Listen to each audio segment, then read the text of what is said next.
And we are live. Lies. Why is Alicorn my name? Who signed off? No one signed off. Who crashed? Wasn't me. I I'm still swear. here. Nobody, as far as I know. That's Nice Grouty. to meet. Hi. Yep.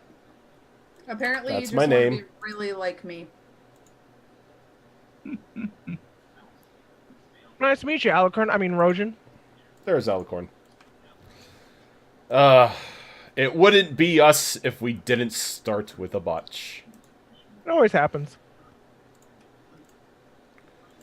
But welcome on in, everybody, to another wonderful Tuesday night episode of Gibbering Mouthers. Getting close to the final episode.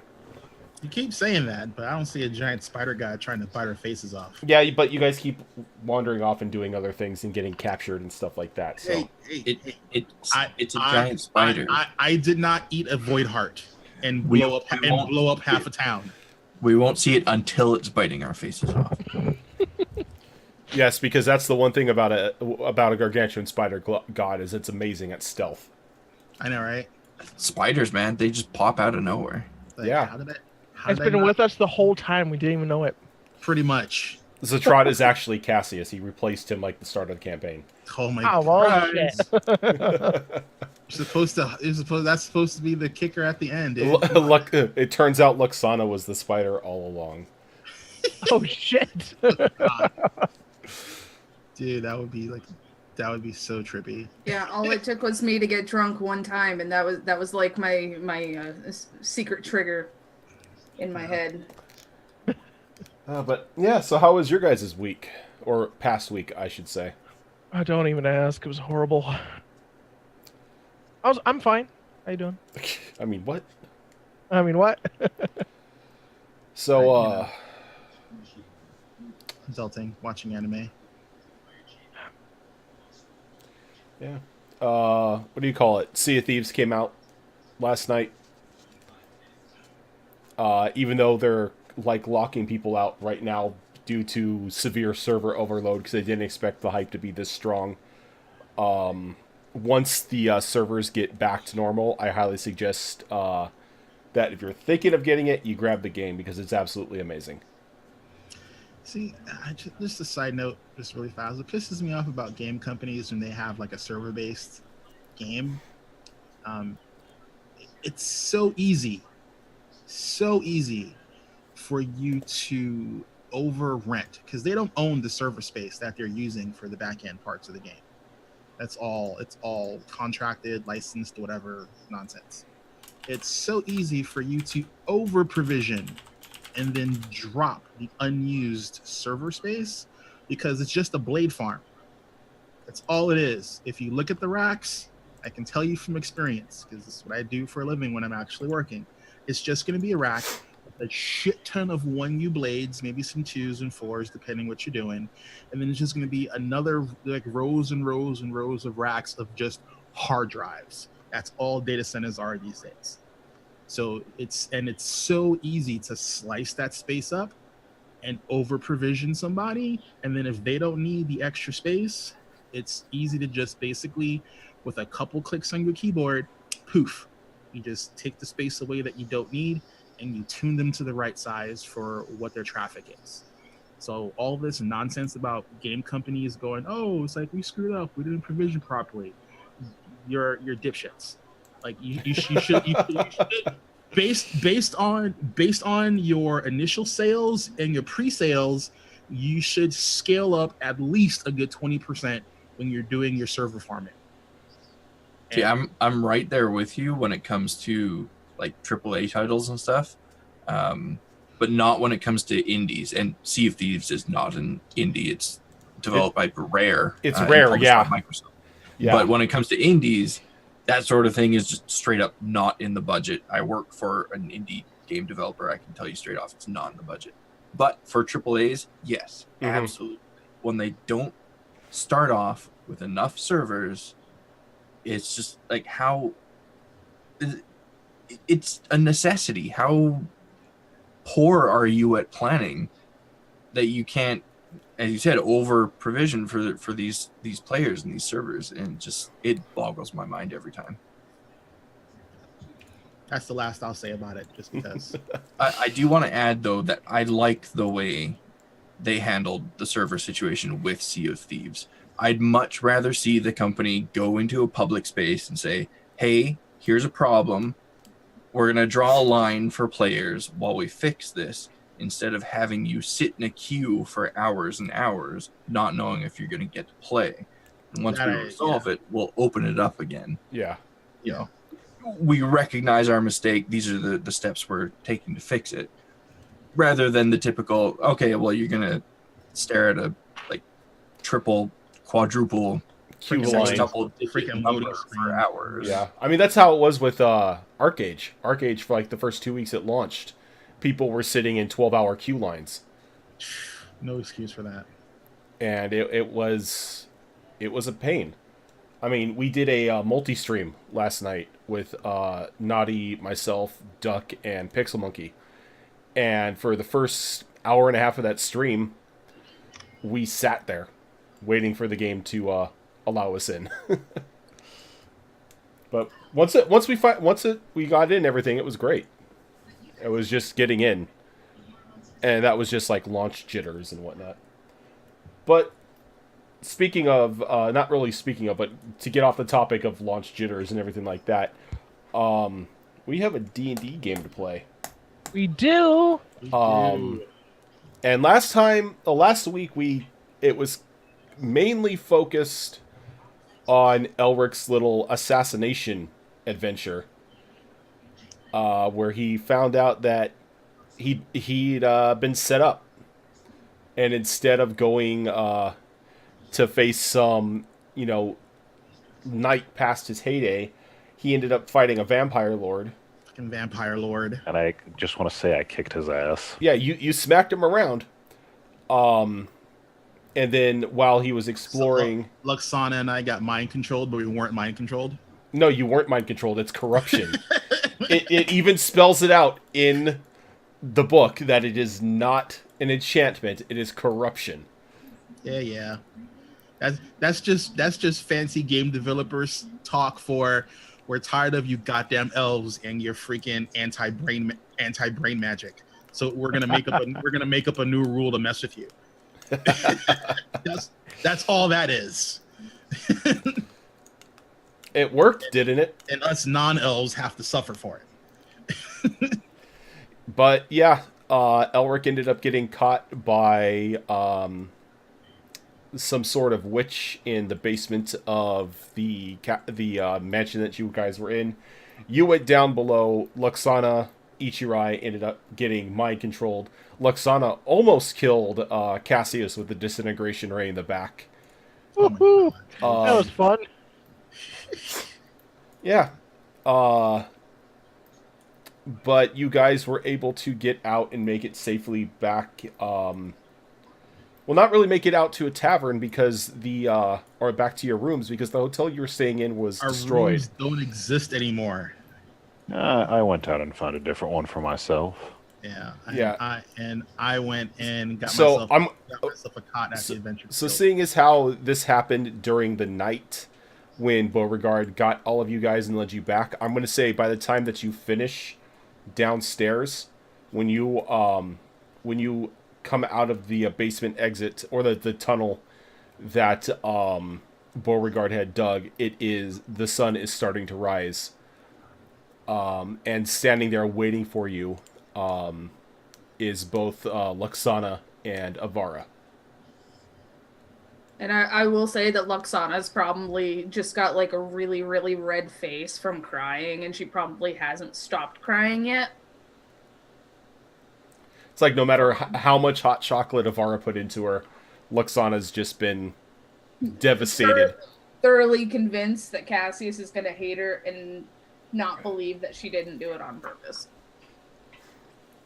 She totes did it on purpose. So I'm actually gonna say that Cassius is a little delayed coming out of the tunnel, because because he probably thoroughly investigated the room and the area and everything beforehand. Mm-hmm. So it's probably a good like 10, 15 minutes after Elric and the Krath come out that Cassius finally emerges. Okay, go ahead and give me a investigation check if you're gonna like go over come over everything.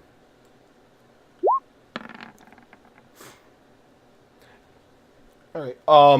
You do, as you're investigating through here, you do seem to catch a couple like off notes, just like on discarded scraps of paper, talking about experiments and pretty much taking the minds of Zatrot's like otherworldly followers and like replacing them into the minds of a sentient species of this plane of existence. And it details a little bit as like some of them have been absolute abominations and had been put down. Others have been released out onto the streets at night for testing. Though you do see that there were 2 recent successes that state that they've been shipped to the island temple. I'm going to shove those notes in my bag and take them with me. All right. It's Wrath of Khan. All right, and like you said, 15 minutes later, you come out, and the rest of the group is like gathered in the backyard of this mansion. If it's been 15 minutes when Ichirai comes out and he dusts himself off, he's going to anime pat Luxana on the head, and he is going to go off to the Adventurers Guild, grumbling about how he's tired of all this crazy dumbass shit. And when you do, Avara looks over and is like, "You haven't even touched the tip of the iceberg yet."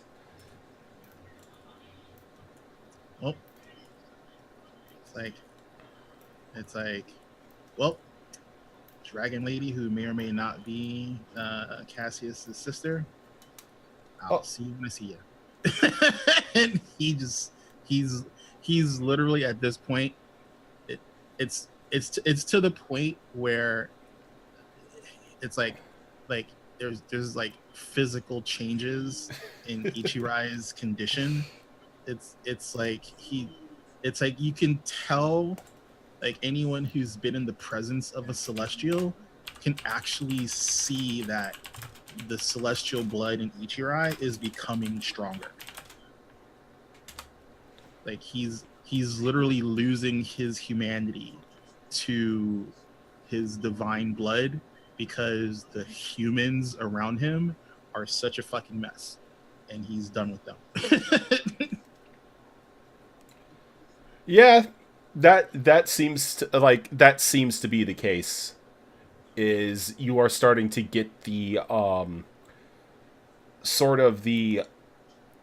they are nothing more than annoying children compared to somebody like you, as you are starting to realize the potential that your blood has within yourself, that you can go beyond what they are limited to being for the remainder of their lives.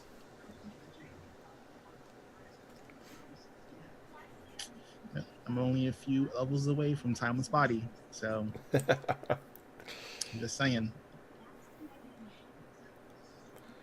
And I think Luxana would kind of be hiding behind Auntie, waiting for Cassius to come out. And you slowly, like a little time passes, and you see him crawl out of the hole and dust himself off. And when he stands, Avara gives him a polite smile. And naturally, he gives her a frown. What's that look for? You know exactly what it's for. What? I led you here. You took care of something. As I said, I was going to be of service. You didn't think it was important to tell us about this beforehand? No, because then they may know that somebody tipped you off. The surprise sells that I had nothing to do with this. Oh, you're always about the surprise, aren't you? I'm gonna tug on her sleeve and just be like, I was impaled. And then just kind of like poke at my stomach again. She like taps you on the head. It's like, unfortunately, there is always fallout in a plan.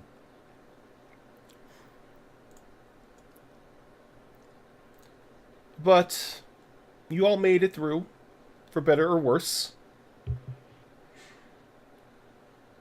And you have put a huge dent in the Order's plans.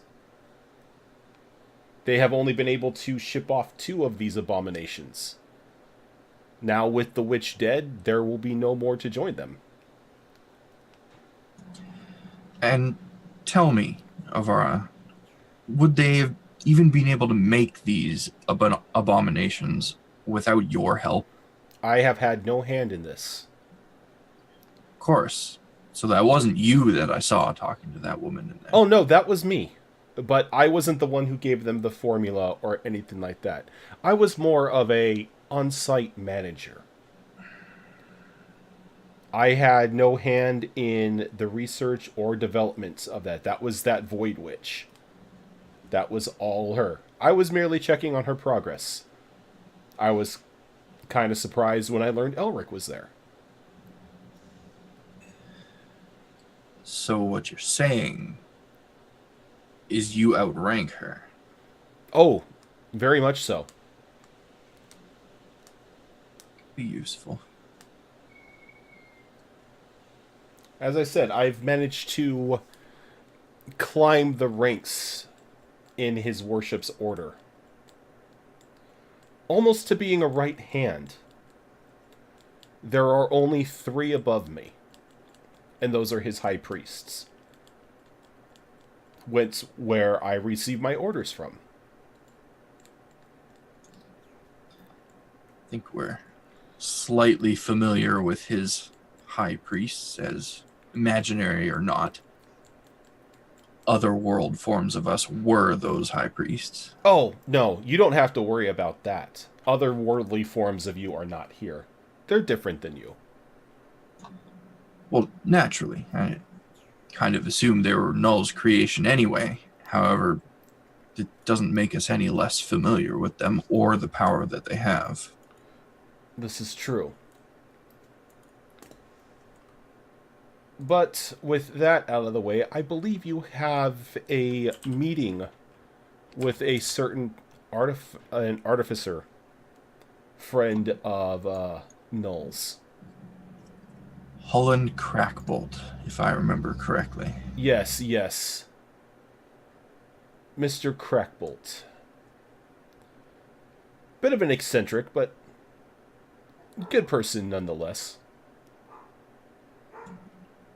Well, at the very least, I suppose this star of mine will serve as a way of getting an audience with him. It's definitely an icebreaker, a conversation piece. It kind of stands out. That's why I try and keep it covered up.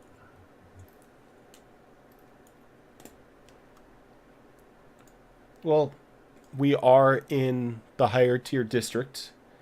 Crackbolt is a mere couple blocks from here. Before any of the rest of your friends go stomping off, I believe that you should go and speak to him. I have received word through one of my sources that the forces on the island have doubled through the passing of a night.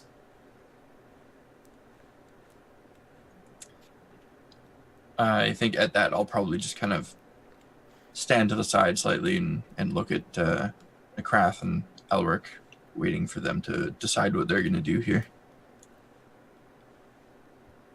I've got some vengeance to carry out. Oh, it was already carried out. Including the one in the sewers? Oh, the one that they killed down there was the one in the sewers. Oh, so that was the same lady? Yes. She likes to handpick her experiments. Unfortunate. I was looking forward to some quiet time. Well, you'll get no quiet time with her. Save it for Zitrot. In any case, I need to find some more illicit magic wares dealers in town. The previous one was apparently cursed. As most of them are. You'll find a lot of the illicit dealers are 2-bit operations used by the guilds to sell less than quality products to those looking to score them. Son of a bitch. Yes, it's that bad. The guilds run the black market as well. Any sort of commerce here in the city is run by the guilds. Mildly annoying, to put it politely. Yes, but it does bring the gold. If I had more time, I'd also bring by their downfall. But, priorities. First the spider, then the downfall of a kingdom. Sounds about right.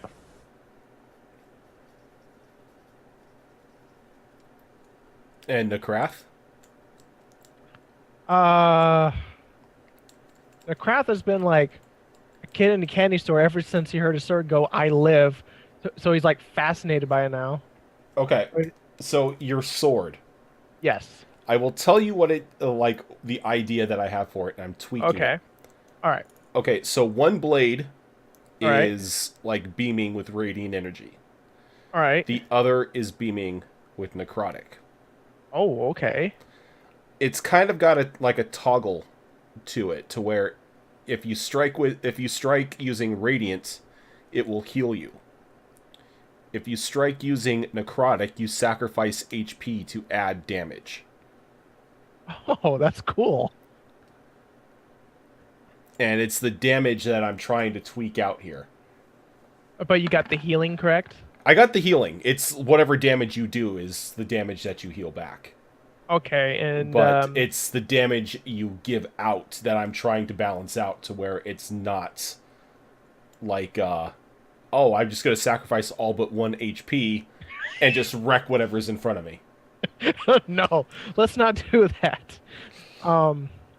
Is my sword also sentient? Not really sentient. You did hear I live, but afterwards you haven't heard anything from it. Ah, okay. So that's more like my bank breaker. Takes my money, doesn't say shit. Okay. Pretty much, yeah. Yeah. Speaking of which, I gotta get rid of. Anyway, yeah. So he's just fascinated, and he's just gonna walk around. Oh Okay. wait, he's gonna go back to the armor smith to see how that's going. Oh, yeah. If I need to, Smith. if I need to leave town. We'll get to that. Okay. That's going great. Yeah, so what are your guys' plans now? I know Ichirai stormed off to the Adventurers Guild. You've got the rest of you there with Avara, and she suggests talking to the Artificer. Yeah, I've got a meeting to be at, so Artificer is where I'd like to go. All right, what about the rest of you guys? Well, I still kind of want to somehow replace my lost ring of protection, so I'm gonna start looting the mansion. You're going to start looting the mansion. Yes. There are still things in the mansion. I'm pretty sure I can kill him. Vampire, gone. Crazy witch lady, gone. I think, not to mention pretty much everything in there was a thrall, so... When you walk back to the mansion, you hear Avara, click her tongue. It's like, I would strongly advise not to go back in there. Why not? He's not dead. His thralls still live, and there are 2 more inside. 2 more thralls or vampires? Vampires. So, who wants to go murdering with me? I do. She's like, Oh wait, I gotta wait. please do not murder them. The one that you defeated may have been an idiot, but the other 2 are standing members of society. Their disappearance will be noted. You don't realize just how correct you are when you say he's an idiot. Oh, I know he's an idiot. I'm kind of referencing that his 1 intelligence right now. Oh yeah, that's right. You made him feeble. Yep, and he only gets to save from that once every 30 days. God, Anyhow, that is such a good spell. it is. Anyhow, yeah, I guess if there are 2 of them in there, it's not worth my time, but...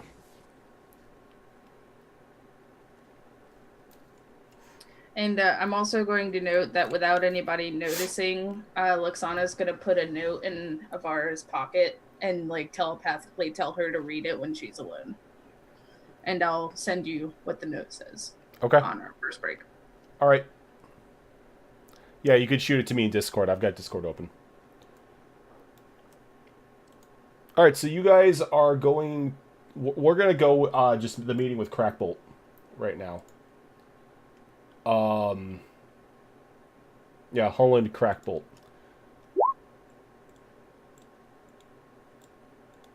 No, Crack. All you do is before you strike, you say what you're using. Okay, gotcha. Yeah. Sweet.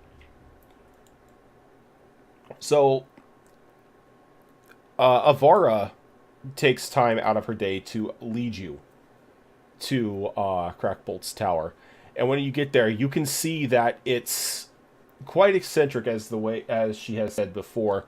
You notice that there are discarded boxes and wheels and like metal, like pieces of scrap metal and stuff, like littering the outside of the tower.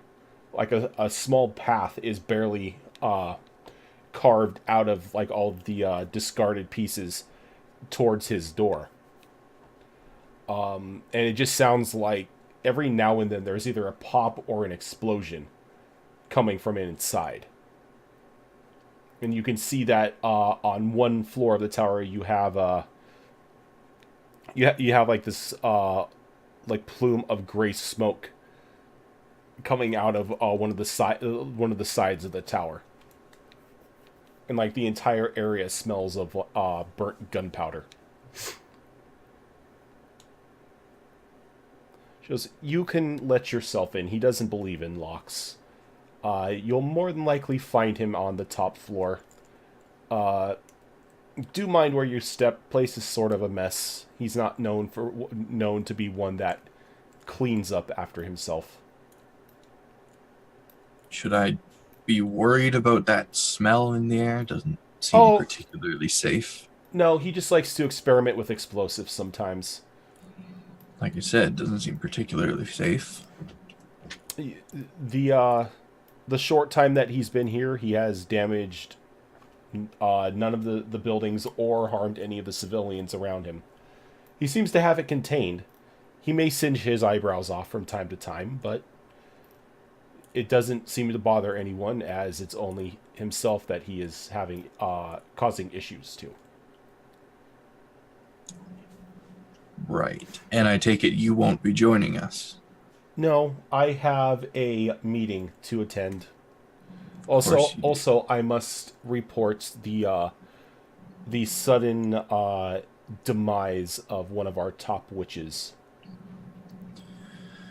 One of these days, Avara, you and I are going to have a talk about your end game here. My end game is survival, same as yours. I look to get, believe it or not, I look to gain no power from this.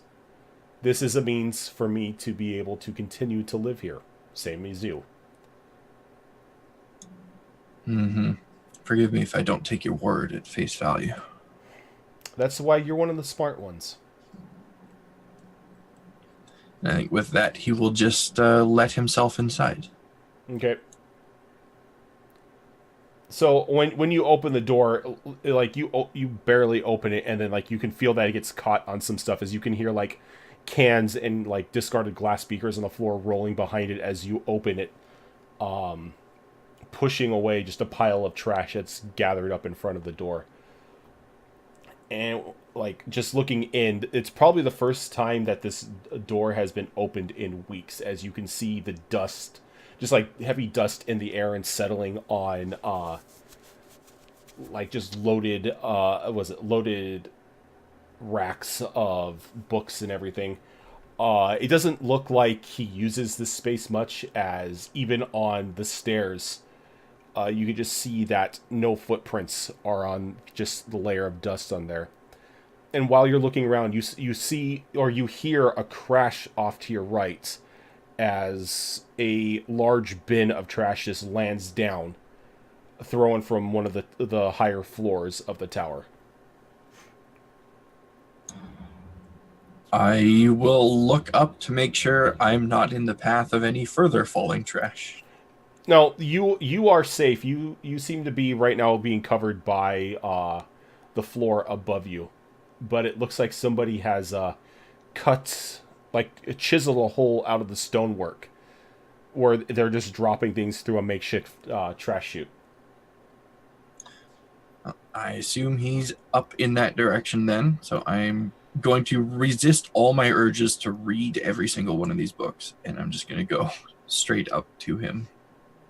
Okay. So unless anybody is taking time to look around, like in the trash, we can just get up to there. And when you get up there, you see an older gentleman, hunched over a small black box, and like every now and then he's touching like what looks to be a wand to the inside of the box, and there's just sparks and pops coming out of it. His hair is just a frizzled, complete mess with like bits of discarded metal and food and shrapnel and what everything just like piled on in there. His clothes look like he probably hasn't changed them for weeks now. And there's just a smell of just like this heavy gunpowder all along the top floor of this tower, and you can see that there are blast marks in walls to the point to where the silhouette of his outline is in there as well. So I think I'm probably going to stand just in the entryway there and watch him for a while as he fiddles with this box. And eventually I'm just going to say, need a hand? Hand? No. I've got two. Help. Do you need help? Oh, no. Very, very, very important. Probably won't understand. You'd be surprised. I actually come to you looking to discuss something probably equally as important. Oh, and what is that? What can be more important than interdimensional travel? Oh, been there, done that. What's more important is saving this world from a very angry god. And when you say angry god, you hear like the clatter of the wand landing on a tray, and you could tell that he's slow to, but he slowly straightens up, and he's maybe about 5 feet tall. And when he looks at you, he's got these large, like almost binocular style Coke bottle frames on this ridiculous makeshift pair of glasses, and you can tell that one of his eyes is obviously glass, as there's like numerous scratches and dents in it. He goes, "Angry God." Very big, very legged angry god. That one, yes. I've heard murmurings about him. I didn't believe it was true until I heard about what happened over at Ferrisport.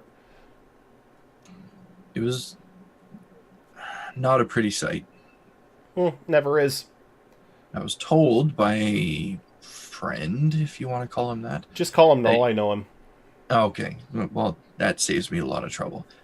He told me that you could help us in stopping Zatron. Stopping, maybe. Capturing, more or less.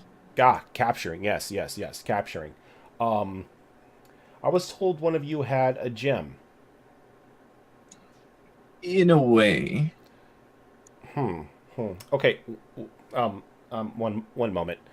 As he hops down off of his stool, and like when he hops down, you can see that he's not really about 5 feet. He's maybe about 3.5 feet. And he like wanders over to like just like a pile of books and papers, and he starts just like digging through it, and you just see books and tomes and like toys flying out of this thing, and he comes out and he's got this rolled up piece of like stained paper, and he climbs up to a drafting bench, and he motions over to you to come towards him as he unfurls it. And I do, and I take a gander at what he's unfurling. Luxana wanders around the room, totally not touching anything. All right, and you see a small diagram that he's written up, and as stained and disgusting as this paper is, the drawing of an airship that he's made is like immaculate. You could tell every little detail. And in the center, you see that there is a mandible with the gem embedded into it, and there are 4 other smaller like slivers that have been drawn on the side. So you're gonna have to stab these, as he points to the 4 slivers into the back of the trot. They're gonna act as conduit pylons. Once all 4 of them are in him, you're gonna take that thing, as he points to Agvrin, and you're gonna stab him in, well, I guess what you would call his neck, as a 5th pylon. That will give us enough focus to be able to use the gem in order to try and seal Zatrat. Now, these pylons on your flying contraption there, do they fire off of this thing, or do we have to ram? No, you're going to have to stab him yourself. I see. Yes, it's going to be a task. As he points over, and you see that he already has the slivers constructed, and they're about the length of a long spear. Well, 5 pylons and 5 of us. Suppose it could work out.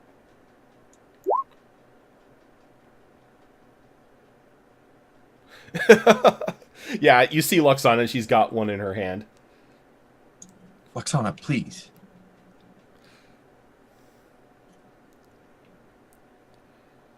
Put it down.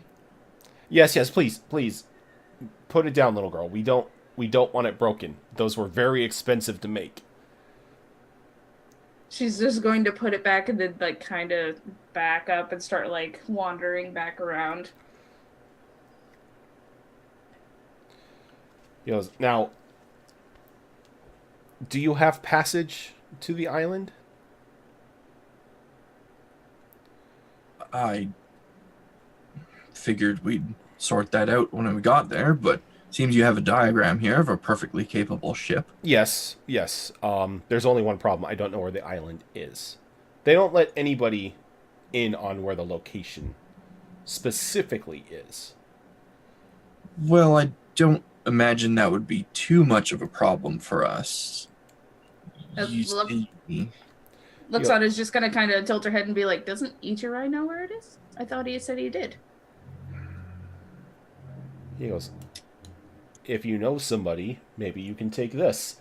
and he hands you like this like very crudely made box that has a compass inside of it, and the compass doesn't work. He goes, "You take this with you. The moment that you're on the island, bury it in the sand."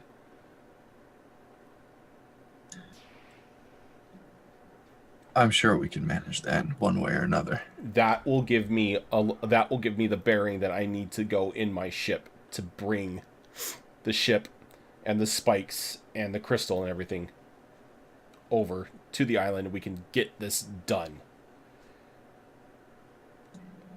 Seems not easy enough, but straightforward enough at the very least. Straightforward is the only way we're going to do this. Now, I take it it's not just you four? There's one other, Hmm. potentially. He's not happy with us at the moment, so I can't guarantee he'll accompany us, but that's the plan. You're going to need more people. We're amassing allies, but it's No.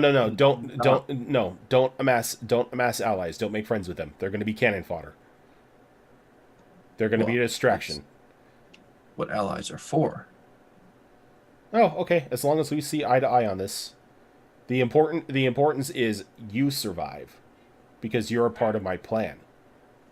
They're That's just a always distraction. Again, that's always been the plan.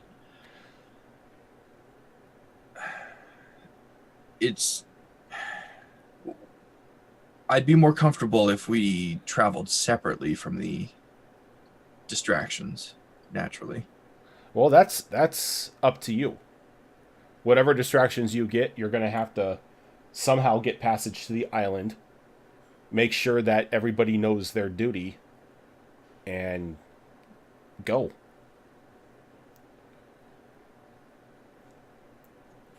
So, forgive me for perhaps being offensive here, but what do you gain out of this? What's your price?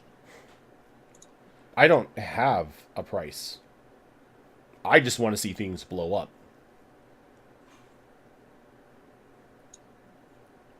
So there's room perhaps for a little bargain here. Bargain?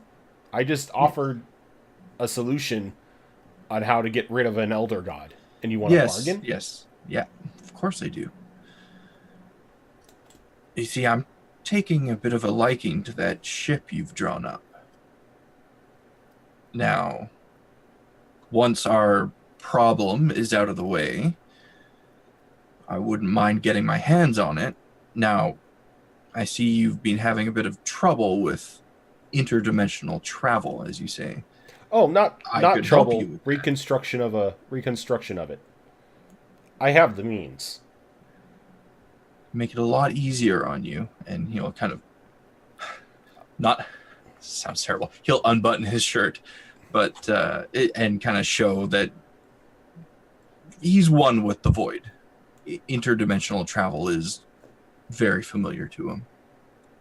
So you're offering to power my box? I'm offering to make things a lot easier on you for the price of that ship. And how would you make things easier? I'd rather not discuss it in present company. Oh, no. They're your friends. Discuss it. I wouldn't particularly use that word to describe them. Well, you trust them enough to travel, so just spill it.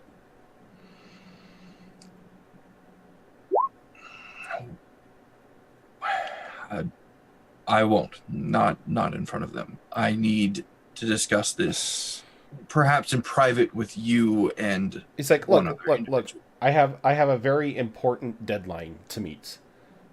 I mean, I'm not really sure why you're interested in the airship. Most people shy away from it, as I use a different means of powering it. Well, I had a ship once and I've lost it. And Yes, but was it powered by dynamite?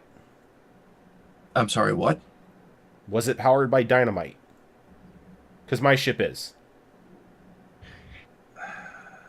that complicates things slightly. What do you mean powered by dynamite? Just like I said, dynamite makes it go.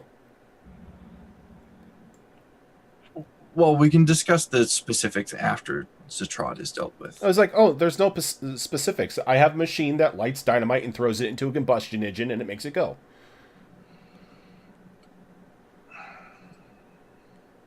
I mean, it doesn't sound particularly safe, but I don't think anything we've done up to this point has been safe. He goes, no, well, you're going against a god, so no. Not safe. Well, let me put it this way. I have the connection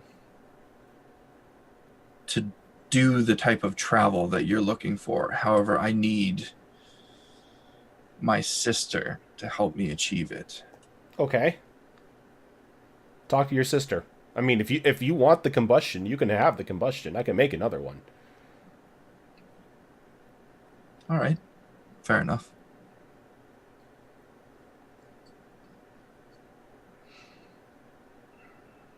And he like looks over at Luxana. Like, do you like trash? You seem to be looking through it.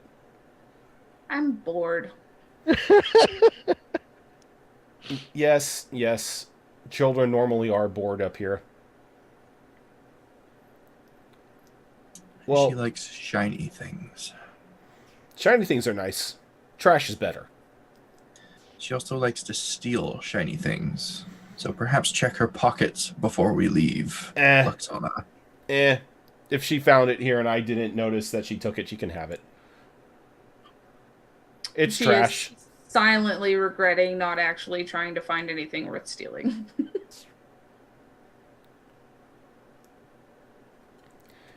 He goes, well, is there anything else, or can I get back to my my portal box?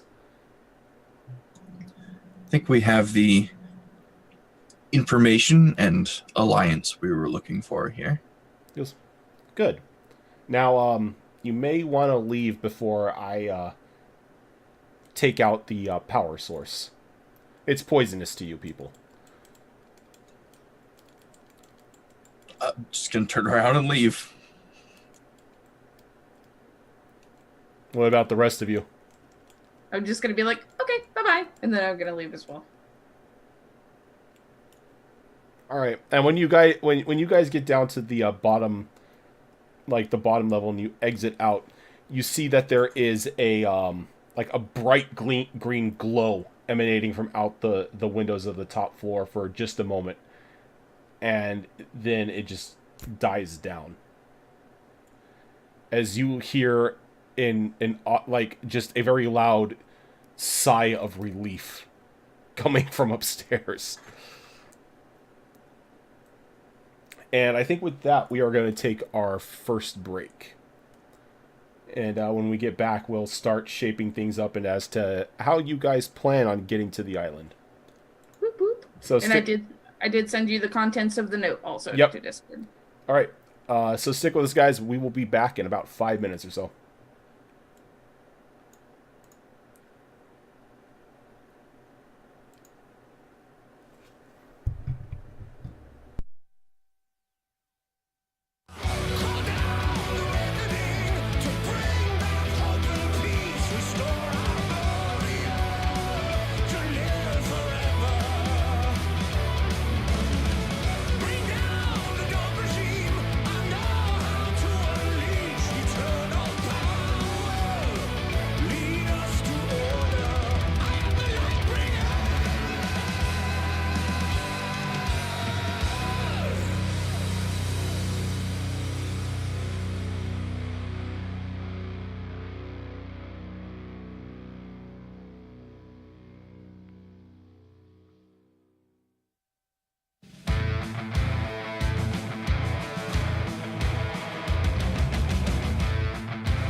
And we are back. Hey. So you guys, Play smart if he knows. what? Okay. So you guys just met Holland. Got the TLDR of what you're going to be doing against the Trot. And he's kind of giving you two little tasks that you need to get through. One being finding passage to the island, and the other one finding distractions. And from what Ichirai said, he's doing a Rocky montage down in the basement of the Fighters Guild. Yep. And I've already been taking care of distractions because I've been schmoozing with the Fighters Guild to put together a freaking fighting force. All right, so when you've been schmoozing them, what have you been telling them about the task at hand? Basically, if you live, fame, glory, honor, your name written in the annals of history, high probability of death and destruction. Have you told them about what they're going to be fighting? I told them that they'd be fighting an immense evil. So not going too much into detail, but letting them know the gist of it. Well, I told them the high probability of dying, and you're fighting an immense evil. All right. I'm not trying to scare people out of fighting. All right. Go ahead and give me a percentile roll. Okay, that should probably not go well in my favor. Let's see what happens. Okay. So all but 23% of the guild sign up. Oh wow! Yeah. So Nice. you do have a large portion of the Adventurers Guild who have bought into your hype and like the idea of facing odds against their favor in Glorious yeah, combat. and a chance to earn honor and glory in their name. So they're all gung ho and ready to go. The other 23% are Cowards. more hesitant because it's not as much the glory as how you're not really going too much into detail. Immense evil, high probability of death. Yeah, and it's like with that they're like, okay, that could mean a dragon, or that can mean, you know, many dragons. It's like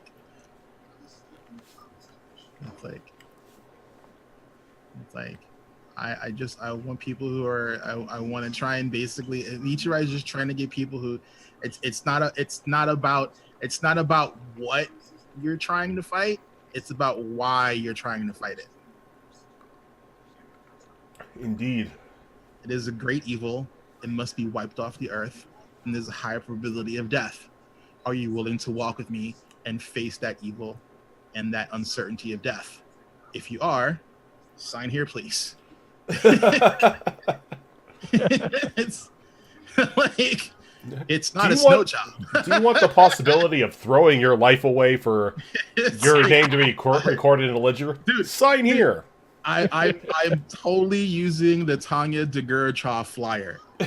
It's like I'm literally like basing my premise off of that, off of that. It's basically, There's a high chance you may die, but if you don't, it's going to be exactly. awesome. If you don't die, it's gonna be tits. it's like All right. So you've got your army of distractions to go with you. nice. Once everybody has exited Holland's estates, a small owl comes to each of you and delivers you a gilded letter.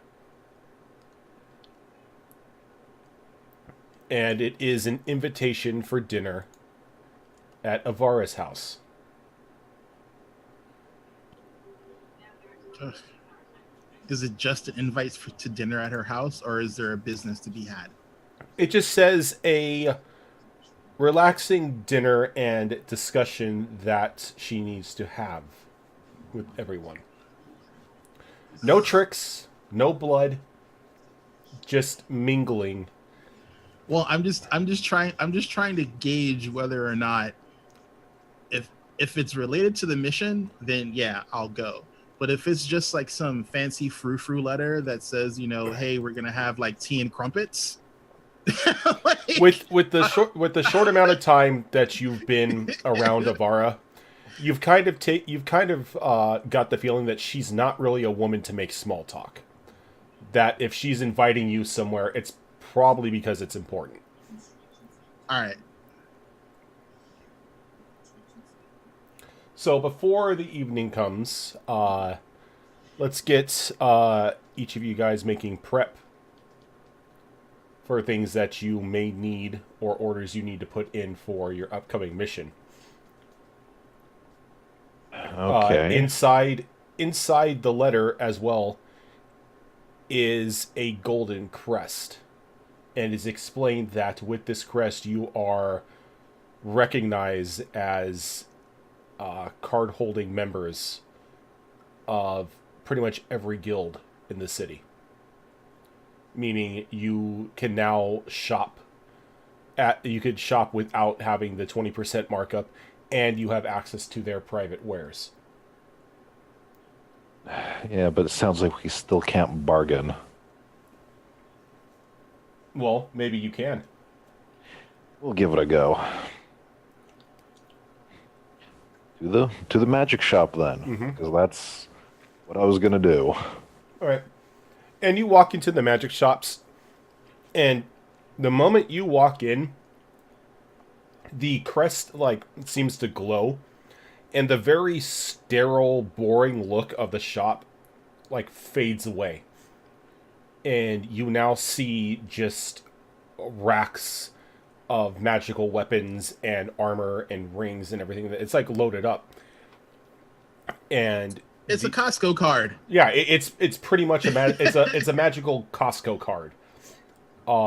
You are being allowed into the actual store or the actual shop, and seeing that the crest activate, the shopkeep gives you a nod, and his entire demeanor changes to one of actual life.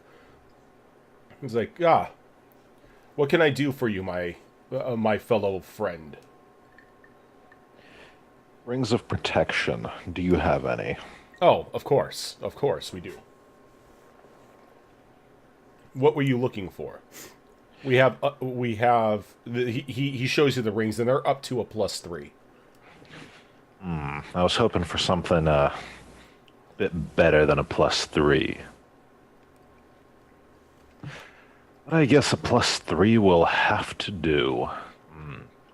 Do you have any Rod of the Pact Keepers? Pact Keeper rods? Oh, we tend not to keep them in stock, but we can place them on special order. We can have one for you tomorrow. If you could get a +3. Oh, we can easily get a +3. Would you like any custom engravings on it? No, that'll be fine. So, if you can custom order a Rod of the Pact Keeper, could you potentially order a better Ring of Protection as well? Now, see, the thing is, it's not really that we don't serve anything better. It's just there's a bit of a danger in going above the highest grade protection that we are allowed to sell in the city. Once you get past that form of protection, it becomes a little volatile in crafting. Not saying that it's impossible, but accidents have happened. Fair enough, we'll stick with a +3. Good, very good, very good. Now, how would you be paying for all of this? Well, that depends. What's the price mark on each of the items? May I see your crest? I show him my crest. He looks at it and he flips it over, and you see his eyes go wide for a moment. He's like, "Oh, I am sorry to assume that you are somebody of low standing. Help yourself to whatever you like. We will put in any special orders that you want." Just the ring and the rod is all I require. Would you like the ring now or when the rod is delivered? Let's go with now. You could never have protection too early. Of course. And he walks back behind the counter. You see him pull up a box. He dusts it off a bit and he opens it up. And he pulls out a beautifully crafted ring that has multiple symbols of protection etched into it. In like almost like any conceivable language. He's like, "This is what you asked for, as well as it will protect you from the elements as well." Can't say no to that. So when you wear this ring, you get the protection and you have resistance against the basic elements. So, fire, Fire, frost, cold. fire, cold, lightning, stuff like that. Right. I'll take it. All right, and I also tell him where I'm staying to have the rod delivered there. It was very well, very well.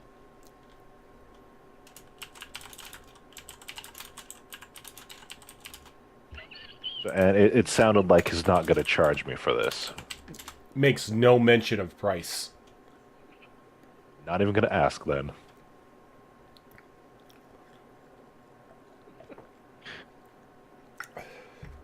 No, Krath is just gonna walk out of like a weapon shop, like just he's wearing swords now. He's got like a pimp robe and like a pimp hat, and they're all made out of like different bladed weapons. It's like how many swords can I physically carry on my person? That's how many I'd like to take out of here. Do you have a sword that shoots swords? Pretty much. Like, What about a sword cannon? You just like you just see him just like shoving all these swords into a cannon and shooting them at someone. Anyhow, I'm done. Okay. McCraft, Yes, you had a certain shield being made for you. I did. Yeah, I'm gonna head over there and check on it. All right. So when you walk in again, same thing that happened in the craft. The illusion fades away, and it looks like a forge. Oh, that's cool. Like you see suits of like the only thing you could think of is these things are like in our standard power armor, as they are far too big for any like normal human to wear, and it almost looks like it can encase a human inside of it. and you can see like these different parts of like the bodies like hanging up on the wall, being worked on by like numerous craftsmen. And when you walk in, you see a look of relief on the apprentice's face when he notices that the badge that you are carrying deactivates the illusion. Oh, I don't know if that's good or bad. As he's like, it was good of you to join a guild. Yeah. I can't say that discretion was at the highest on this one. It may have gotten out that somebody who was not in a guild may have somehow attained a guild price. Yeah, that's all right. But as you are a guild member now, we can overlook this. So we did all the work that you wanted on your shield. Correct. It slides it on over to you, and it's like nicely done and everything, and it's got kind of a personal flair to it. Ooh. He goes, you can see why discretion may have gotten out of hand because we kind of put a personal touch to it. Oh. Oh. We kind of reserve this for some of the higher ups in a guild. Gotcha. Good thing that happened then. Yes, very good. But I see you are somebody that is carrying a higher tier coin as well. Correct. So, if there is anything we can do for you, please let us know. Well, first of all, what is the finishing touches that he did with the shield? So you can see that there is now, like on the front of it, like out of nowhere, they seemingly knew who you were serving, as his crest, as your god's crest is now emblazoned onto the front of the shield. And any time that you move it, it looks like when the light catches it, it looks like it's on fire. Oh, that's so cool. All right. Any special powers, or is it just a nice flair to it? It's just a nice flair to it. All right, that looks good. They made it to to your specifications. All right, sounds good on that. As in anything else, the only thing I can think of is I have this I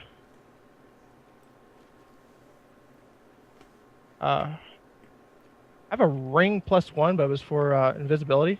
Mm-hmm. Is there any way that he can like up it to a +3? For invisibility?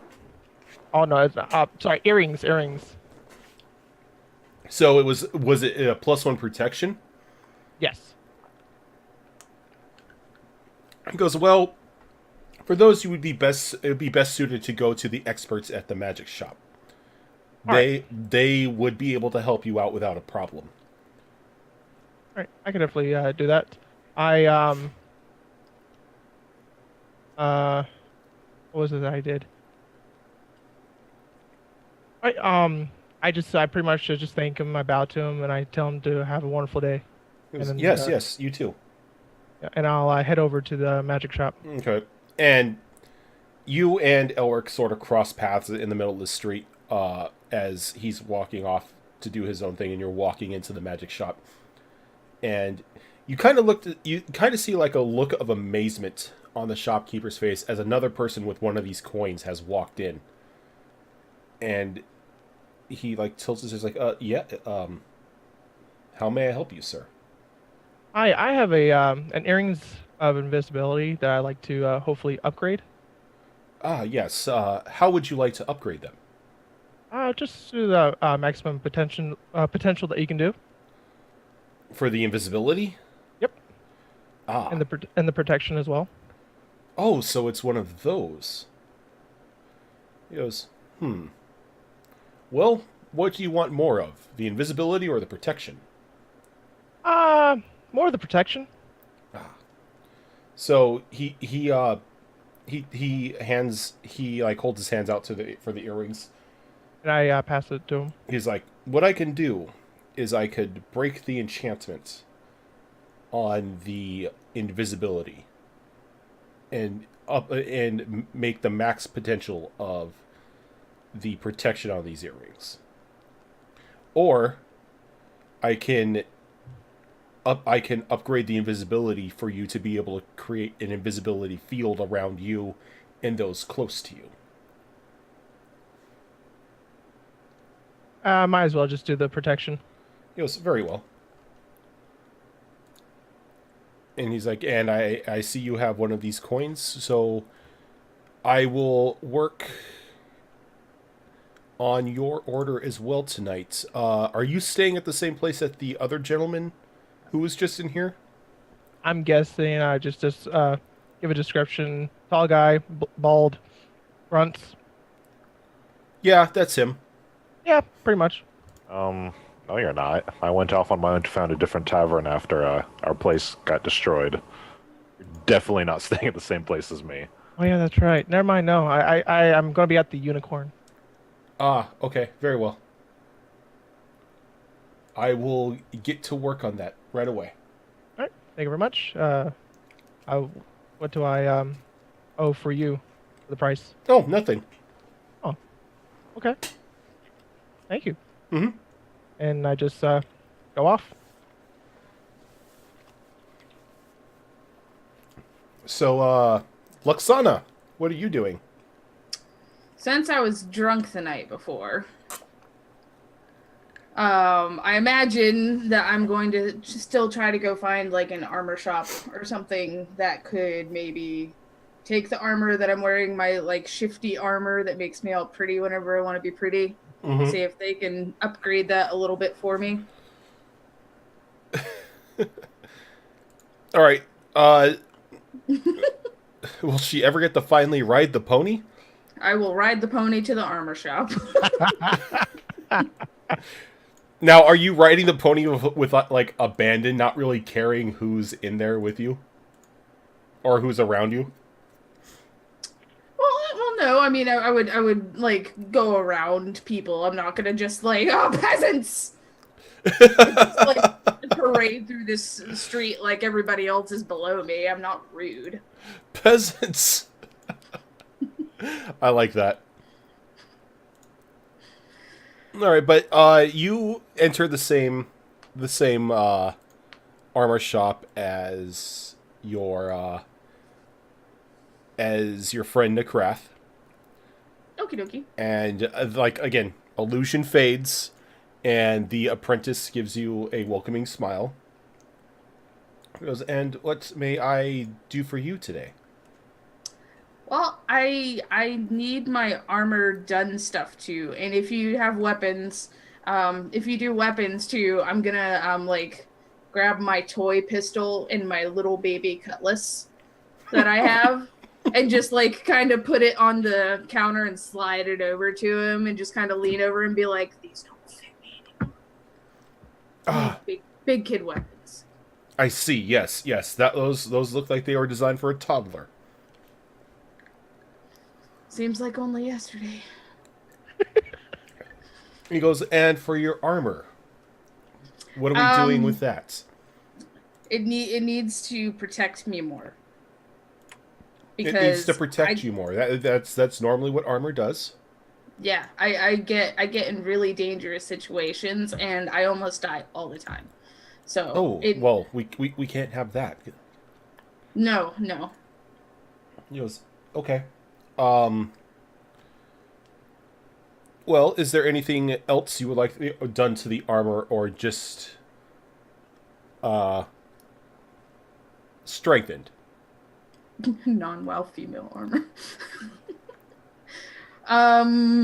Out of character, I have no idea what to ask for, just because I've never played a character this high level that I can just go and get whatever I want.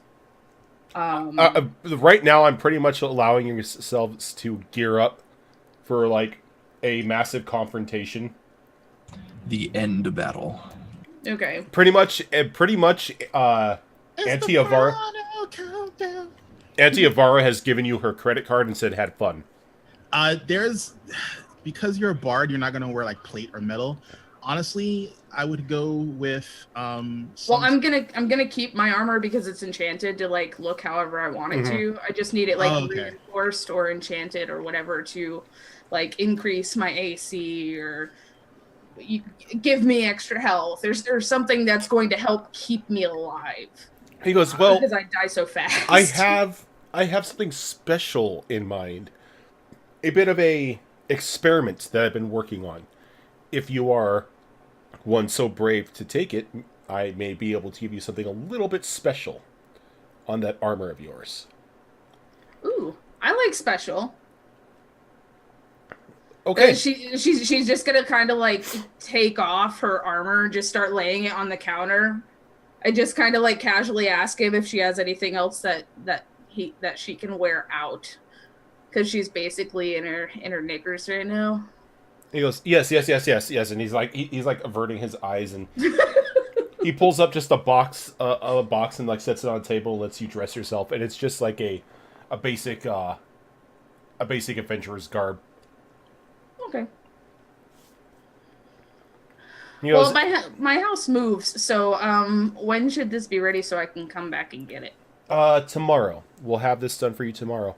And I take it to your weapons as well. You want us to add a little zing to them? Or just something new entirely. It depends, because it's too it doesn't work. I'm an adult.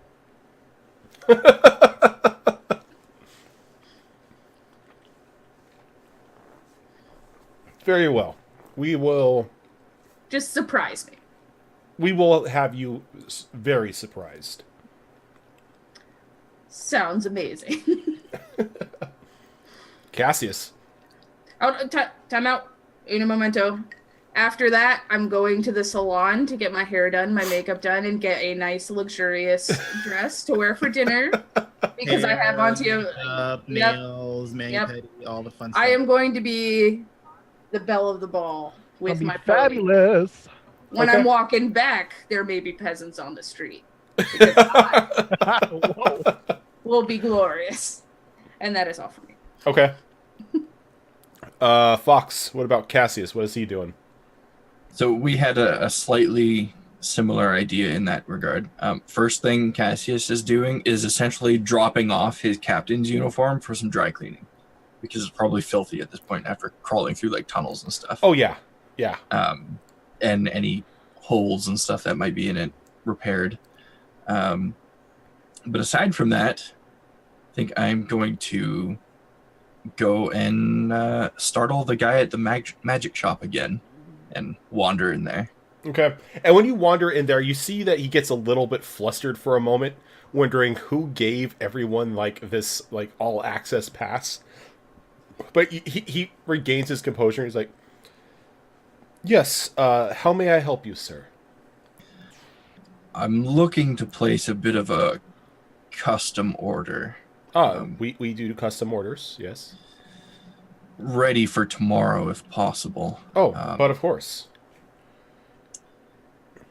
I'm looking for a band for my horn.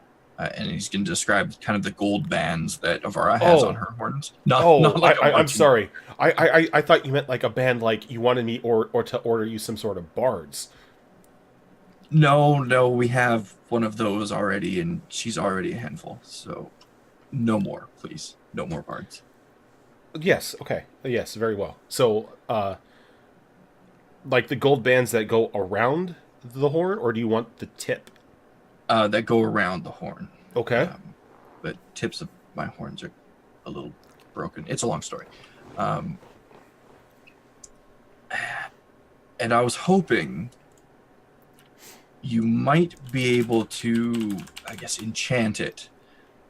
So it would allow me to store one or more spells in it. Oh, yes, we can do that. It's similar to a spell glyph, but something that isn't stuck to one specific location. I can recharge and unleash it whenever. I can enchant a band to hold up to 3 spells. Perfect. Now, I don't want to ask too much, but if you find yourself involved in the project, feel free to add any sort of protection to it as well. We have a very dangerous battle ahead of us, and the more protection, the better. I will do my best. I will be by tomorrow to pick it up, midday roughly, if that works for you. Oh, yes, it will be ready by midday. Perfect. The name is Idrix. I'll just kind of give him a nod and leave. Okay. Using his real name. His real name. I think that's really all I need to do. Okay. And then, Azarin. What is Ichirai doing with the credit card? He's a little confused. He's because he doesn't really wear armor. I mean, he's pretty much, I picture him like he does not like walking around like, I figure Ichirai walks around kind of like, in a He-Man type, situation. Where it's pretty much, the essential stuff is covered, and he just has like, some like, chest, protect, some, it's not really armor. It doesn't really help. It's just, there. Now, is Ichirai maybe using the coin to outfit the adventurers? Can I do that? Yes, you can. Oh, dude. All right. If you want to raise the chance of survival, you can. All right. So question: can I raise the chances of survival for them and get something for myself? You most certainly can. All right. So first things first. I'm gonna talk to like the master armor and weaponsmith guy is yes. in town. And I'm gonna go. I'm gonna walk in, with my coin and whatever, and basically go like, I have, a large contingent of fellows coming with me on an epic adventure, and they are sadly ill prepared. I need them to be able to defend themselves against a great evil. Well, then you have come to the right place. If you give me your name and send them to me, we will personally outfit each of them to ensure that they have a higher chance of survival to be when facing this great evil, as you say. Okay, so I tell them Ichirai and give them like my full name, whatever, and I tell them they're going to be coming from the Adventurers Guild, and like. Do I have like I would presume I have like a wax seal or something like that, right? Yeah. Is it like a ridiculous number of like, adventurers or something? Or is like, 20, 40, something like that? You're looking about 175. Holy shit balls. Okay. I didn't realize it was gonna be that many. Alrighty. So this is what I'm gonna do. So I'm going to basically, it's like 174. So I'm going to write, let's say, 20 letters. Okay. With my name, vouching for this group of individuals. And then I'm going to put my seal on it. Mm-hmm. And then basically the guy who I initially met in the Adventurers Guild, I'm going to explain the situation. And and go like, because the evil that we're facing is to such an extent, I've made arrangements for all the participants to be outfitted as guild members. So basically they just need to go to either the armorsmith or the weaponsmith and show my stamped note, and they're allowed to, and they can go. And then basically what I'm going to do is, for legitimacy, since I can't have everyone sign it, whatever, it'd be too nuts, I'm just going to have whatever group goes, I'm going to have them prick their finger and basically do like a blood pact imprint of their finger Yeah. on it. So at least that way there's an identifying marker. So that way, you know, there's not going to be any like shenanigans, which is what I'm trying to avoid. Okay. And for anything for you? So since I don't wear armor, I'm gonna go to the weaponsmith guy. I love my bone sword. Don't get me wrong, I love it. It's amazing. But I have this like void dragon fang. You do. I'm like, I kind of like the natural weapons. I feel good. They feel good in my hands. You know, I say, I love this sword. You know, it's done well for me in battle. It's imbued heavily with divine energy. But I might need something with a little bit more oomph. And I have a fondness for natural weapons. And I pull out, this big ass, void dragon fang. And I'm like, can you do something similar? Can you make something similar to this sword with this tooth? Oh, easily. That will be no problem at all. Excellent. So, like I explain, I don't know what. All I know is that I just tell them that this is like the strongest beast I've ever fought, and I barely survived battle with it. It is a monstrous foe, and I hope that he can make a weapon that is, equal to its strength. Now, which style of weapon do you prefer? I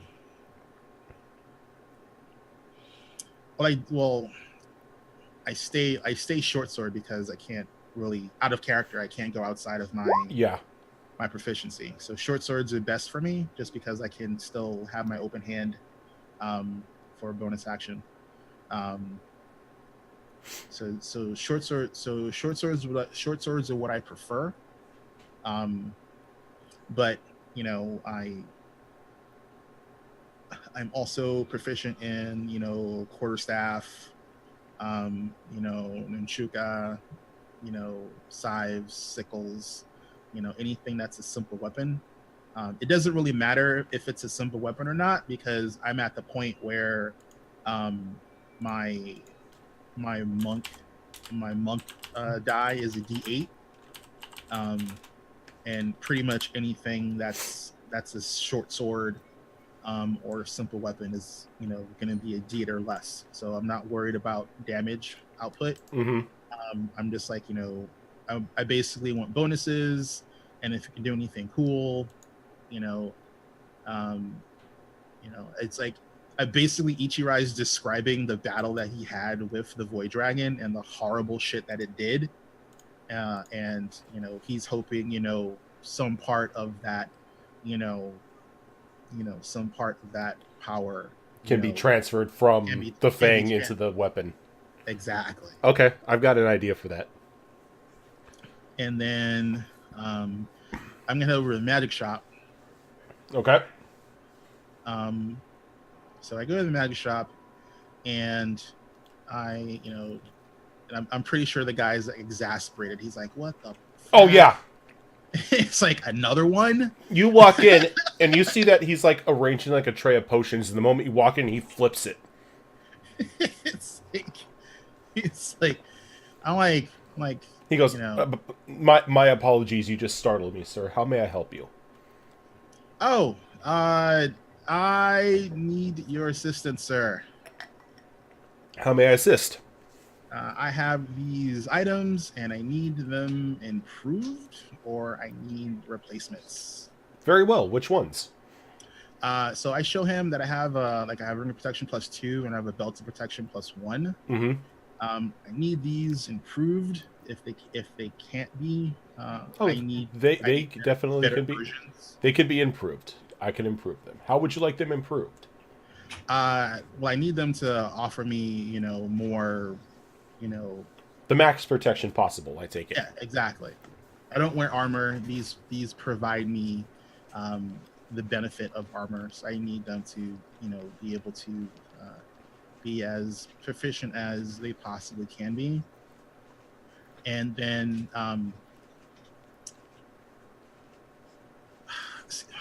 I tell him that I have heard and read that there is this cloak.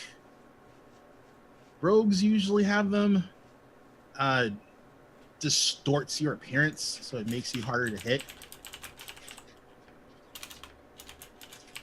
Does that sound familiar to you? It kind of makes you look like a wisp, almost. I don't know. It's like I tell him, it's, He goes, I have just the thing for you. okay. It's like so I will. Not really familiar with all these magic devices. I'm going to have to create it for you, but if you are a part of any of the others that have come through here, I can guarantee it will be ready for you tomorrow. Okay. Does he need like components and stuff like that? Nope.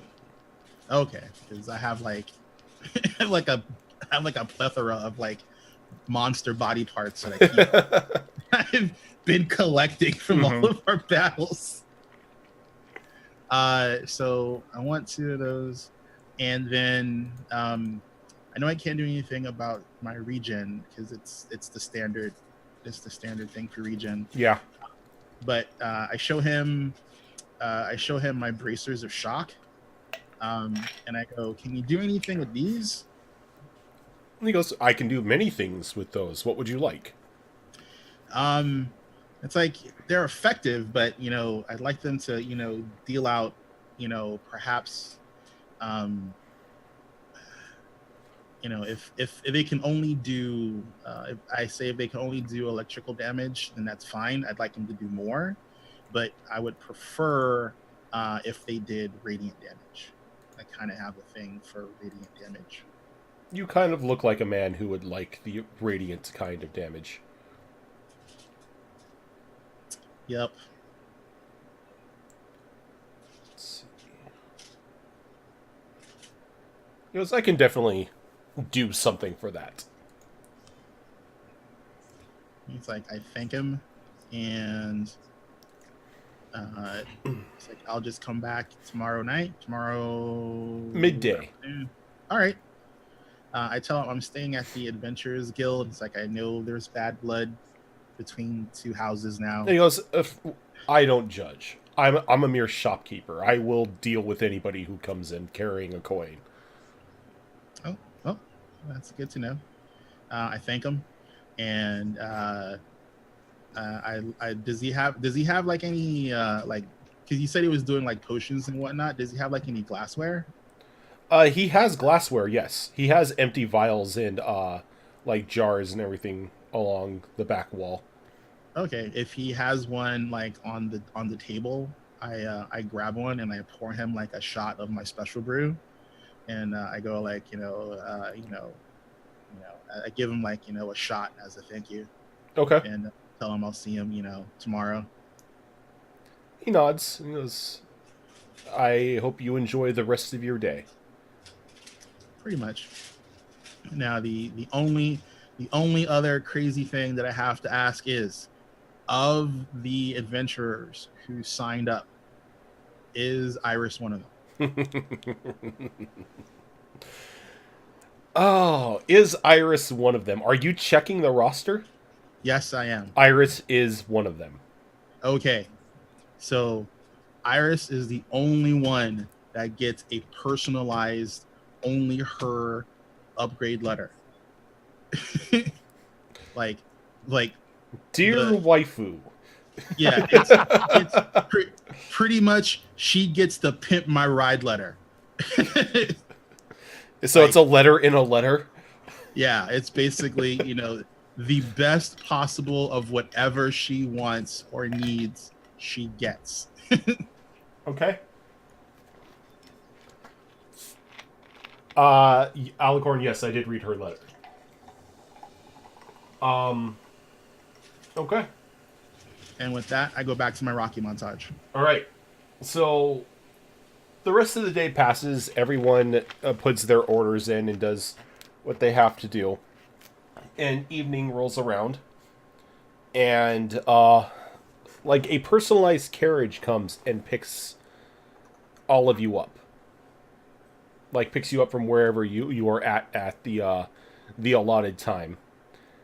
And they begin to take you through like these twisting roads through the back of the city, and you come to a large mansion carved out of like the finest marble, almost as if it's like embedded into like the hillside near the back of the city.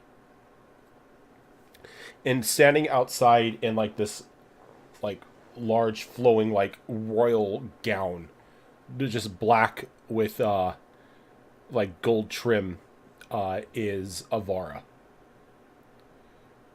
And she smiles as she sees the carriages approaching. And as you exit, she begins to walk towards you. And seemingly walking towards Luxana. Like, straight towards Luxana. Good. I look pretty, and we are totally twinsies. Yeah, for this so what does Luxana look like right now? I actually posted a imagery link of what my dress and my hair would look like. It's chat very a second beautiful. ago. Super pretty. That's what I was doing when we were going through all the other stuff. I was like, what dress would I be wearing? Okay. So like this like midnight blue ball gown. Yep, it's got some silver shimmer to it, and then I'm sure that I would have like my shimmer skin like glowing. It's just like glowing in the torchlight. Yep. Did anyone else dress up for this, or are you guys just in like your basic clothing? I'm wearing ritual robes. Okay. You know. And I'd have picked up my dry cleaning, so I have a nice prim and proper captain's uniform again. All right. What about Nakrath? He's more wearing kind of like thespian type outfit. Kind of like an actor? Yes. He's got the pirate shirt from Seinfeld on. Yeah, that's all I can think of. Is he's got the poofy pirate shirt. Yeah. I don't want to be a pirate. So is it kind of like, you know, he tried to be classy, but he's not failed. he's not really somebody of class. He's being Necrath classy. Okay. Exactly. All right. And what about Elric? Elric is probably back at home sleeping. He just like skips the meeting. You have to remember that he never got any rest after fighting the vampire. This is lord. true. This is true. So He's kind of his max tired. HP is down, literally, and he's not at full health. Yeah. So Avara probably like excuses the quote unquote slight, as she understands that Elric has been through hell the last day, so she kind of figured he may have not attended. I didn't go through hell. I sent someone else through hell, if you don't remember. I was waiting for the moment to make that joke. My joke. So as she begins to lead you into her house, kind of leading Luxana by the hand into like this just illustrious mansion. And when you open up into a main room, and you can see that there are statues, like 4 dragonborn statues around a fountain. And two of them look rather familiar, as they are Avara and Cassius. Is Chris one of the statues? And then on the other side, Cassius recognizes these statues as his parents. And it makes him visibly uncomfortable. Like, how uncomfortable? Like he the sides of his mouth kind of pull back, and he frowns, and he tries not to really make direct eye contact with them. But his eyes very clearly kind of keep darting back towards them. Okay. And she kind of senses the awkwardness as she hurries like everyone through here. And she takes you into a dining room with like a nice oak table laid out, and you can see that the food has already begun to be laid out as she just motions for all of you to take your seats. And once you're sat, she smiles and says, "This meal has been prepared specifically for you," as a dog is barking in the background. Beauregard came along. Apparently. Yeah, Beauregard was my +1 since Elric didn't want to come. So is Beauregard in a tuxedo? Yes, I would expect no less from Beauregard. He looks like a prim and proper gentleman, as much of a hellhound mastiff can. He even has a monocle and everything. Okay. He's Elric's stand-in. So, you, like, anything that you would order is brought out to you throughout the night. And it's just a lovely dinner. It kind of, like, twinges on some of your, some of the more seasoned adventurers here, that this is almost like a last meal style thing. To Luxana, it probably strikes her as just, food. But once dessert is brought out, Avara looks over to Cassius. She's like, "Have all the preparations been made?" All but one. We still need passage to the island. You have passage to the island. You have my personal ship. I thought as much, but I didn't want to be presumptuous. No, you are not being presumptuous. You will have your passage to the island, and I will be traveling with you. You're coming with us.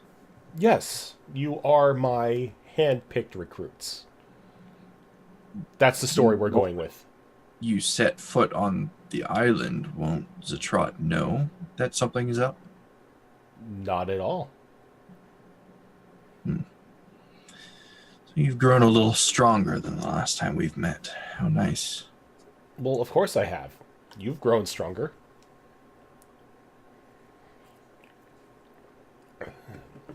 No, but he doesn't seem to peg me as anyone of a threat. More of a loyal pawn. So I'm given free rein to come and go. It kind of agitates his high priests, but they know their place. It pains me a little to say, but I'm impressed, Avara. That's no small feat. It took some wheeling and dealing. So, some sacrifices had to be made, but I see them being made for the greater good. Yes, well, that will remain to be seen. Yes, I guess it would be as much. It would be a failure as much if you were unable to contain him. But I have the utmost confidence that you, my dear brother, and your companions will win the day. So, tell me, Avara, do you plan to stand next to us in the final battle? In a way, I plan to stand next to you. I will be more sabotaging things in the background, making it easier for you to gain access into the main chamber. And once we're in, it's just up to us? Once you're in, there is only one thing you must do. You must stop the ceremony being performed by the high priests to fully return Zatrat. The form that you saw when you released him was not his full body. Right, of course. It keeps slipping my mind that we have not really been gone for that long, despite it feeling like years. Yes, even I am a little annoyed at Null for doing that to you. Oh, don't worry. He got what was coming to him for that one. Oh, yes, I heard about it. But what you must do is destroy the altar before they are done. If And- you destroy the altar, it will leave him in a severely weakened state. What of the priests themselves? Must they be killed, or is our focus simply the altar? They will not be able to stop you from attacking the altar. They have guards in there, but their full-on concentration must remain on the ceremony. Now, if things get out of hand, leave them to me. You and your group, your focus is solely Zatrat. No matter how many other bodies must fall around you, friend or foe, you cannot deviate from that. Understood.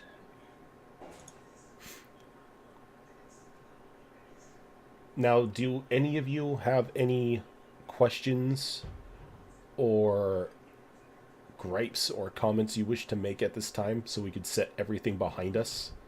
So we have no conflicts between anyone as we set foot into the heart of the enemy? I'm sorry for almost killing you, Cassius. You did what?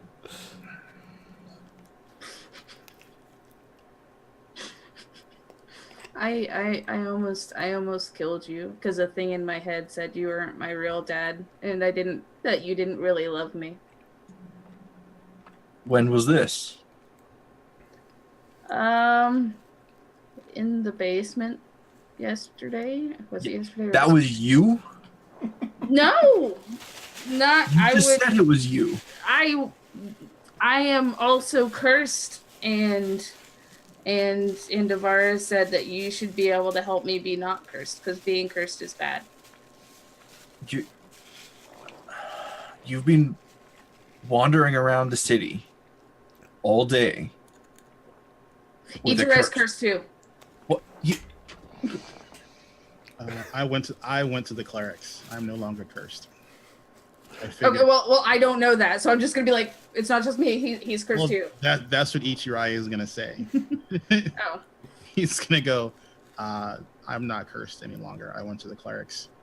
I figured you would have told Cassius this long before, and at least have him see if there's anything he can do to rectify the situation. I probably, because I'm cursed, you guys haven't noticed how awesome I look because, you know, charisma and all that. But I was busy getting pretty for this party, and Cassius was busy talking to stinky short men in towers surrounded by garbage. So it wasn't really that much time, if I'm honest. I'm pretty sure you were standing next to me for that entire conversation. No, I wasn't. I was trying to hold spears, and you told me not to, so I was looking at other stuff. That's not the point I'm trying to make, Luxana. If you're cursed, that's something you should let the rest of us know. Avar What if knew. you had tried to kill me again? What did you even do to me? I don't remember. I think he's just going to look over at Avara at that point. Ichirai goes, she did that black bolt thing she does. You mean she tried to disintegrate me? If that's what it's called, yeah. Very much so, and I must say the girl's aim is impeccable. She hit you Avara? dead center in the back. No. I don't know how, but this is probably your fault. Oh, no, it is not my fault. Like I said, I had nothing to do with anything down there. I was merely a supervisor. Well, she didn't know how to do that before she met you, so you're the only one I know that knows how to do that. I Ichirai- didn't know how to do it before I got drunk either. So maybe that was alcohol. Ichirai steps in. I think it was those weird bugs. It's like we're the only ones that got stung by those stingers, and I felt really weird after those things hit me. The craft just pops the zone of truth. Do do do do do do. Yeah, fuck God that. damn it. Even with disadvantage, it's like I'm just like, yeah, I was impaled, remember? And then she's just gonna start like poking her abdomen again and just be like, she goes. Avara looks over. It's like, here, drink this, dear. You won't be cursed anymore. well, at least somebody cares. I was waiting to see if you were going to take care of it yourself, like an adult, as you claim to be. Well, I am an adult, but I still dragging it some days. I've only been an adult for. She's gonna just like start counting what she thinks are the days since then, which has only been like realistically a week, I think. Yeah. Or something, and she's just gonna be like, I've only been an adult for a week. I'm trying, okay? Look, Sana, I was willing to help you, of course, but next time you're cursed, let me know immediately. I thought you would be mad that I tried to kill you, but it wasn't really me, but technically it was me. Admittedly- Ichirai's just like sipping booze, and he goes, in her defense, we didn't know we were cursed. Understandable. However, shooting me in the back with a disintegration ray surely is a sign that something's not right. Well, she was angry with you. This is true. Look, just if you think something may be wrong, Luxana, let me know. I can help. Okay. From now on, but I'm gonna drink this anyway. And then she's gonna lean over to Avara and be like, "Is this alcohol? Yes. I started shooting disintegration rays after I drank alcohol last time. Is it safe?" Yes, it's safe. Trust me. It's only a little bit of alcohol. Okay. She's just gonna kind of down it and just continue back with the food and just kind of like looking at Cassius. Like warily, like I completely forgot he was turned away from me when I shot him. Oh, by the Totally way, could have gotten away with this. Luxana, I believe you wanted this. As she hands you this vial of like this glittering liquid.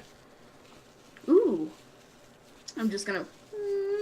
When Avara says it's only a little bit alcoholic, like Ichirai just like kind of sneers, like, why would you even bother making something that's a little alcoholic?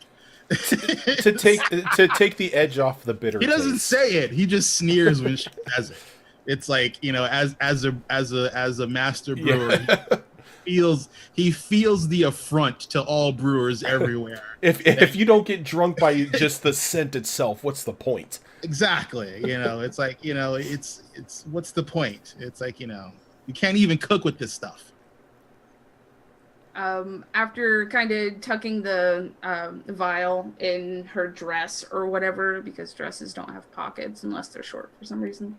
Hey, it's a custom dress. It can have pockets if you want it to. Yeah. Yeah, but it's one of those things, you know, dresses like that don't usually have pockets. And she's going to ask if Cassius will accompany her for a short walk in the garden if Avara has one. Oh, of course she has one. Okay, yeah, all right. Naturally. You know, so they can actually talk about the whole disintegration beam thing to the back, because totally wasn't on purpose. You probably let out a bit of a sigh, kind of relief, a little bit of what now type of thing, and nod. As you two get up, she's like, by the way, you are all welcome to stay here for the night. I much rather you be here than out in the city. Let's just say it's safer here. Can I poof my mansion in here, or will it go away like at the unicorn place? You don't need to poof your mansion. Everything is here. You don't have to worry. Oh, cool. so it's like a permanent mansion, like my mansion. Yes. I want a permanent. So a regular mansion then. Yeah, The only it's a mansion I regular know- mansion. The only mansion I know is my mobile one. Before we go for a walk, I think Cassius is just gonna glance over at Avara and just say, "I need to have a conversation with you before the night is out." I figured as much. All right, so the two of you wander off, and Avara sits there looking at both Nikrath, the well dressed dog, and Ichirai. It's like, is there anything I may do for you, gentlemen? Do you? Well, your hospitality is good enough. I'm not sure if there's anything else you can actually do. As long as you don't betray us in battle, that's pretty much all I need from you. No. See, you are almost a guarantee that I get to continue living. Now, you may know that there is no bad blood, or there may be a little bit of bad blood between my brother and I, but even he knows that I would not go as far as to destroy an entire plane of existence. As like I said, I enjoy living, and I do enjoy the people here. I tend to enjoy living myself. He goes, I'm not so fond of all the people here, but for the most part, I have no means of causing any harm to any of you. I would almost say that's a lie, just not to be disrespectful. I've seen the power you wield. Oh, yes. I do wield power, but you've never done anything for me to take it as an insult.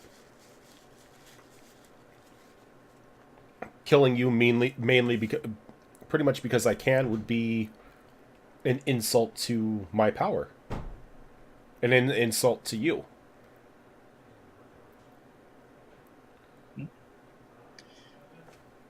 I respect your candor, madam. I'm one of those people who will stab you while I'm looking you in the eyes. It will never come from behind. Well, that's good to know. And what of the silent Cambion? Did you lose your tongue? No, not really. I do have a question though. Sure. How familiar are you with the Gatecrasher's mansion? What about it? I know it exists. I've never really ventured into there, as I have never needed a Gatecrasher's assistance.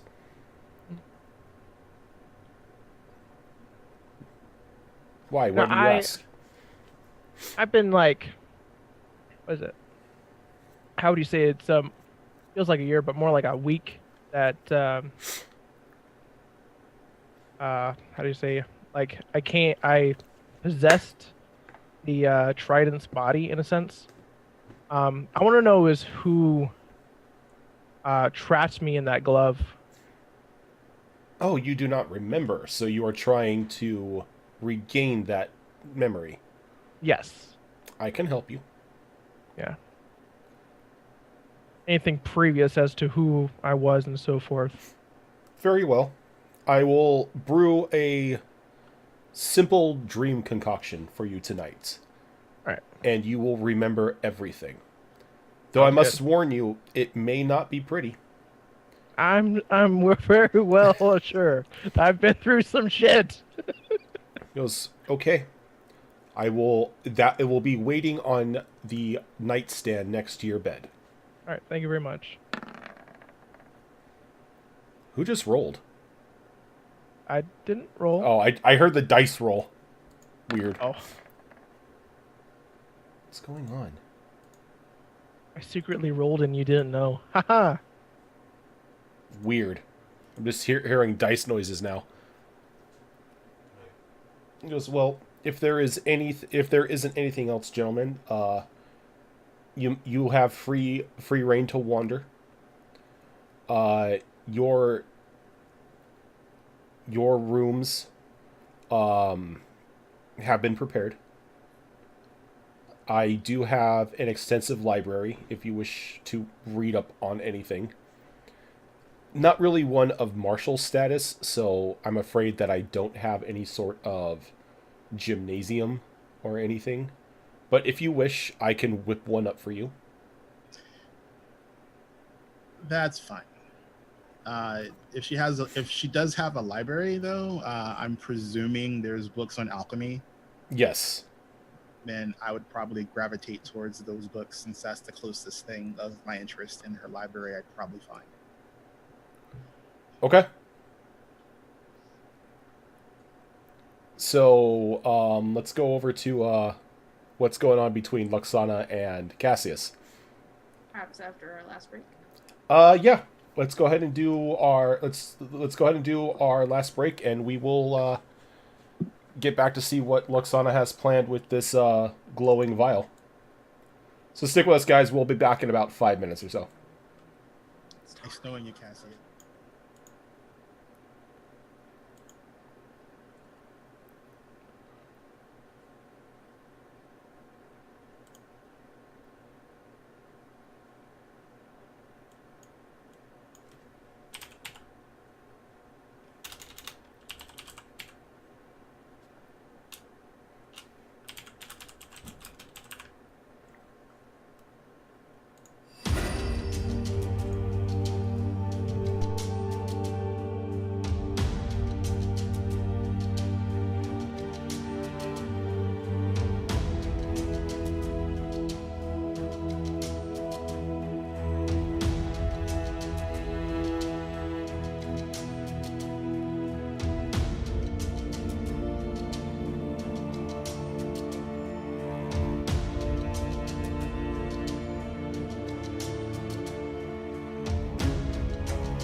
All right, we're back. So, Luxana had pulled Cassius away for a little one-on-one. So what's going on with that? Well, just basically gonna patrol around and just kind of make small talk, apologizing about the whole, I almost killed you thing. Like it's water under the bridge, right? Mm-hmm. So she's probably the break wasn't long enough for me to actually think about what I was gonna say, but she's going to basically just tell him I am glad you're not my dad.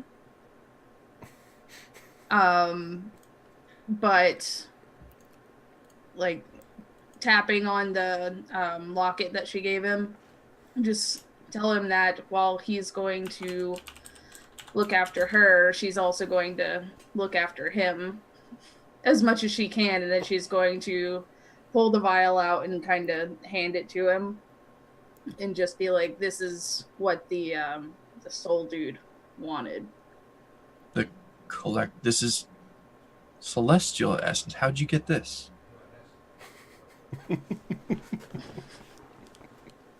I called in a favor. A favor? I think you've been spending too much time with me. It sounds like something I'd say. Do I really want to know? I just asked Avara, and she was happy to help. Of course she was. Well, regardless of how it was procured, it fulfills my end of the bargain I had with him. Thank you. I don't think I could have gotten this myself any other way. Well, I figure it would be better to be discreet, just in case each or I got uncomfortable. This does pose the question, though, Luxana. You never did tell me how you knew about the conversation I had with the collector. Silly, I can enter people's dreams. I figured as much. That bird. Have you ever heard an owl laugh? Yeah, it was you. Fair enough. And, well, slightly impressed. I have been hanging out with you too much. I think that's a good thing. Maybe others would disagree, but I think it's a good thing. Hopefully, after all of this is over, there will be a lot more of that. I hope so too. And, I've been thinking a lot, and I think I would like Avara more as a sister than a not anyway.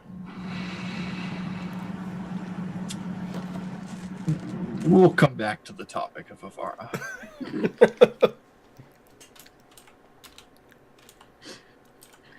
Okie dokie. And that's all I wanted to pull him away for. Don't speak of Avara.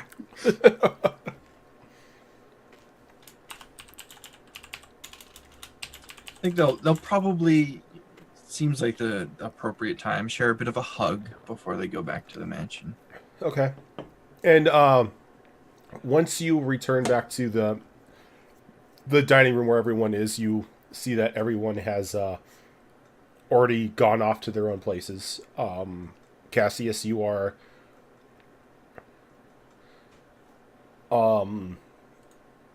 informed that your sister is in her, like, not really a study, but her common room, and she is waiting to have whatever conversation you need. And they tell Luxana that she, as everyone else does, has free mobility in the mansion, and that her room has already been prepared for her if she wishes to sleep. Okay. I'm probably going to hang back a little bit and let Cassius kind of do his thing before I follow him. Okay.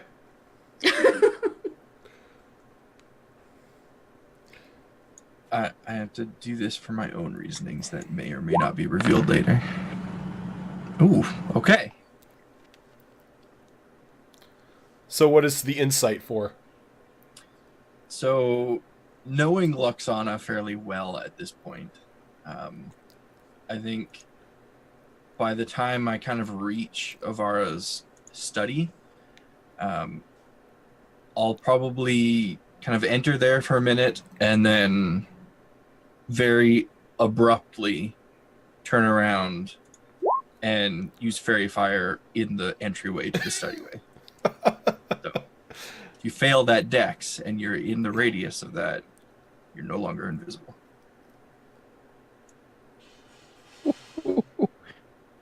So I would have to make DC 18 dex save. Yep. All right. I'm good. Fair enough. You can't outsmart me. So what I'm seeing is like you stop and you turn to go cast Fairy Fire, and Luxana has seen you do this numerous times that she pretty much at the last minute just does like a quick scamper and slips on by you as Fairy Fire goes off in the doorway. Yeah, and he probably, Cassius probably just kind of stands there looking at the area for a moment, really puzzled why nothing happened. And then just kind of shrugs it off and turns his attention to Avara. It's like, maybe she got distracted by something shiny. Or maybe there's chocolate in her room. There you go. She found the That's chocolate a tactic fountain. using. So, your sister is now sitting in, like a very large, chair, like in more, comfortable clothing, with a, like a small glass of wine. It's like, and you wanted to speak to me? I did. I'm going to assume there's another chair similar. Oh, yes, like right across from her, and there's like a small table in between you. So I'll sit down, and if there's just like a bottle of wine or something, I'll pour myself a glass. And just kind of not stare her down for a moment, but just look at her for a while and just say, I don't know what you have planned for after this fiasco is over, Avara, but your seemingly endless resources has gotten my attention. Whatever your plans are after Zatrat is dealt with, I want in. I want by your side. As you say that, and she raises an eyebrow, it's like, well, color me surprised. Getting rid of Zatrat is going to leave, as was once said to me before, a power vacuum. Oh, yes. Yes, it will. The power vacuum has already been put into play. I didn't mention this to the others, but there have already been reports coming into me of successful assassinations on multiple royal families across the kingdoms. Mm-hmm. And you are in a prime position to take control of the situation. Oh no. Royalty, it was never one of my goals. I am more a puppet master than a puppet. That's my point exactly. I don't wish to be one of those puppets. And as much as I don't want to admit it, you have the ability to do great good in this world. And that can come in many forms. Some perhaps perceived as evil. But if I can influence that in any way, I wish to be at your side. Nothing would make me happier than to see, or than to have my brother with me again. And if doing that means getting rid of any parties that wish to prevent that, you have my hand. Do you know of any parties that would wish to prevent that? I mean, aside from the giant spider that we're going to be trying to slay. Not immediately. I have some suspicions, but should any arise, I'm on your side. That is what I like to hear. That is what I was hoping to hear. That maybe you would see that I'm not in this solely for evil intentions. Merely shaping a world the way it should be shaped. Maybe I have to crack a few eggs. Maybe I have to slaughter a kingdom or two. But it's all for the greater good. Now, this, of course, will be a two-way relationship. It's not just me giving you everything. I will ask for things in return. Oh, but of course, we will share everything like we shared it before. What's yours is mine, and what's mine is yours.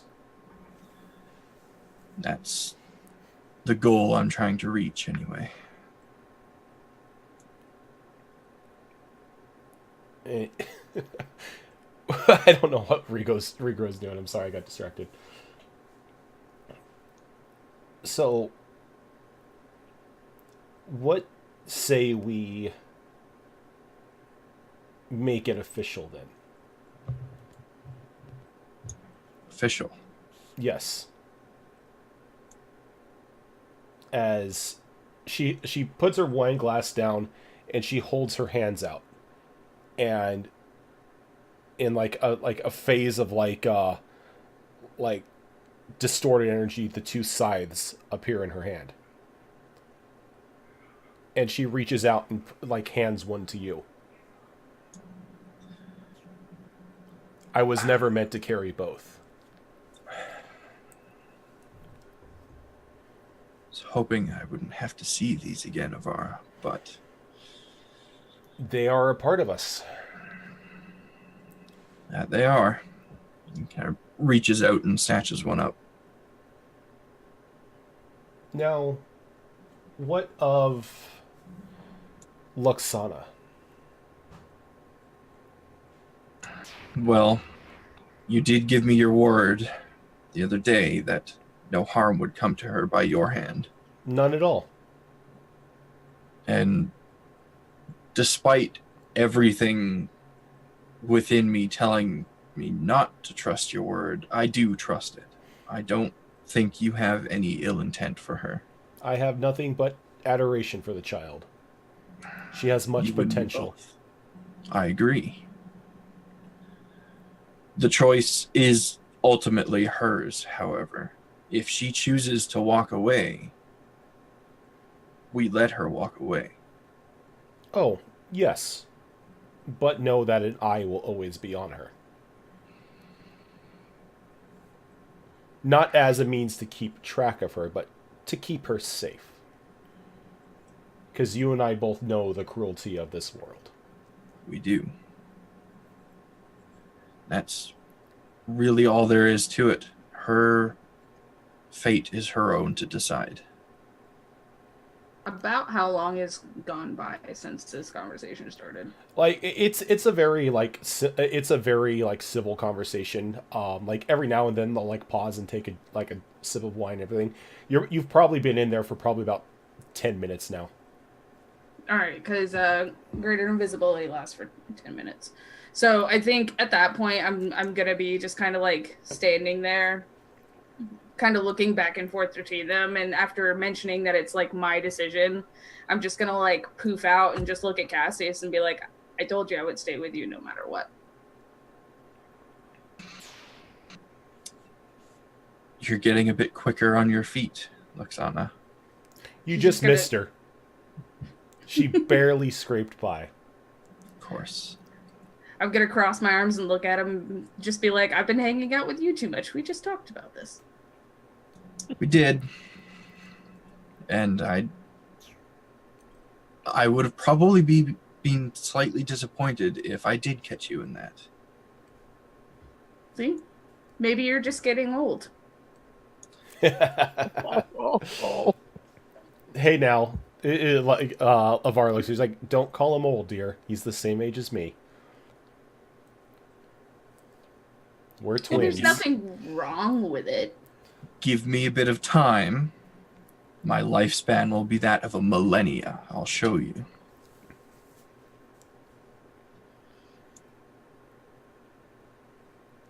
So do I get one of those cool things? Oh, you don't want one of these, Luxana. And kind of holds up the scythe, assuming that's what she was referring to. She's like, this is a personal memento that our parents left us. I understand. Family stuff is good. It's always nice when parents leave you things. Usually.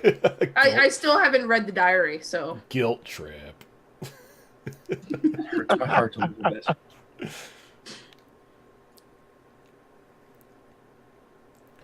I'm just gonna kind of sit down on the floor and just kind of look at him and be like, "Oh well, you can keep going now that you know I'm here." I was operating on an assumption that you were close by. But we've really discussed everything I had to discuss. I think we're both on the same page. After he says that, I'm just gonna kind of look at Avara and just be like, "Any thank you for the vial. Is there any word on my other request?" Refresh my memory. What was your other request? I don't want them to know about it. Wait, you don't want Yeah, who you're- to know about it? Starting to take after Like Cassie. the party members. Like I out of character, I don't want them to know about it unless it's actually going to be a thing. Well, the only one in the room that would know about it would be Cassius, because he's in the room. Or are Well, fair. I meant out of character. Oh, well, you can like just send me the message then, if it's like if you want it to be a secret style thing. It was in the letter. Oh. She goes, oh, yes. She pulls out a small, like, brittle figurine. If you want to do it, just crush it. I am going to take it from her and look at Cassius and remind him that I'll do anything in my power to keep the people I love safe. And I'm going to crush it. Okay. And you crush it. And you just see a grin appear on Avara's face. She's like, that's my girl.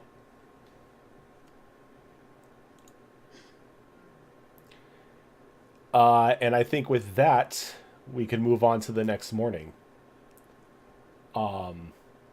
So, everyone wakes up the next morning. Your stuff, all of your stuff has been delivered.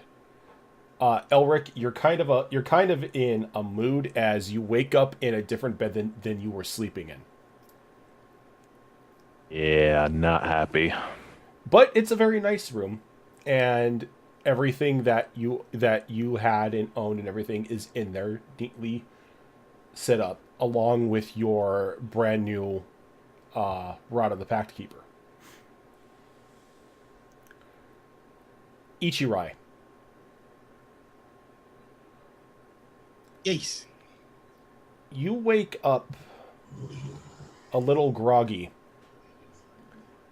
when you hear familiar laughter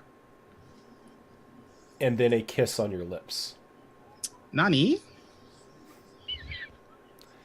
And like it startles you for a moment. You begin to like like rub the sleep from your eyes. And laying her head on your chest is Iris. What the fuck? All right, I stand up and I just slap the fuck out of myself. Oh, it 'Cause hurts. I- It 'cause I like know. you feel that familiar sting of the slap, and she looks at you and she's like, "New training technique?" Okay. Because if that's the case, I don't want our daughter to do that. Self-harm is never a good thing. So he's like looking around, like this is still Avara's mansion, right? Oh yeah, and you can hear Asana's laughter coming from down the hall in Luxana's room.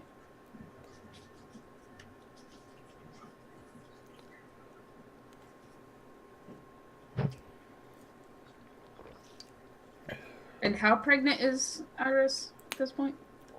She's about 8 months now. There's something very, very, very weird going on. It's like, so I ask her, what's the last thing you remember? Going to sleep last night. What kind of question is that?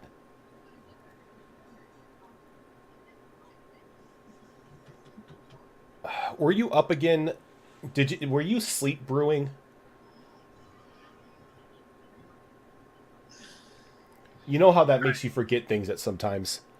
And my memory is intact, correct? Oh, your memory is intact. You remember going to bed alone. The 2 books of alchemy that you took to your room are still laying on the nightstand.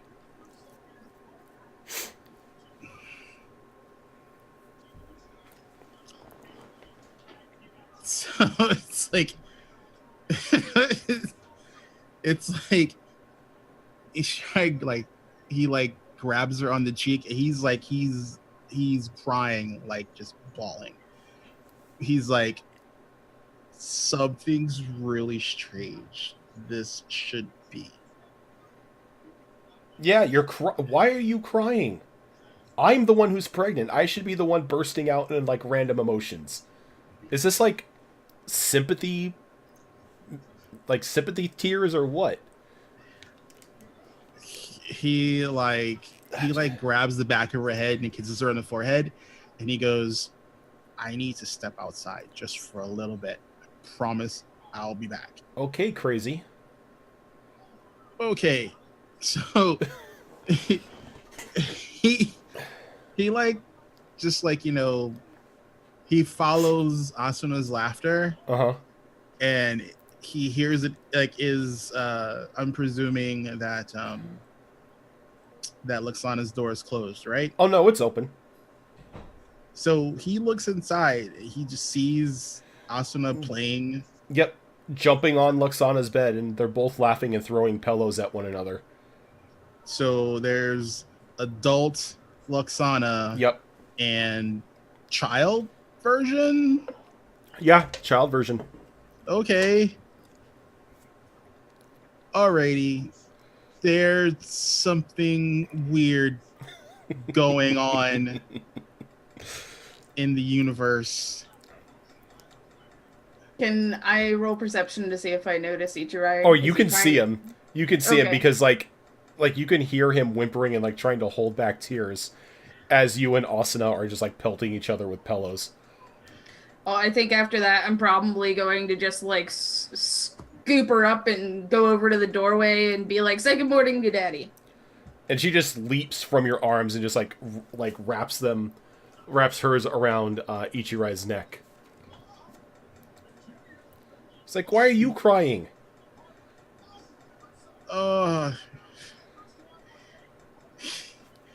Remember when I told you before that there's sometimes adults just cry for certain reasons? Yeah, mommy does that a lot. Yeah, well, it's Are you not pregnant? Doesn't work that way, sweetie. Then why are you crying?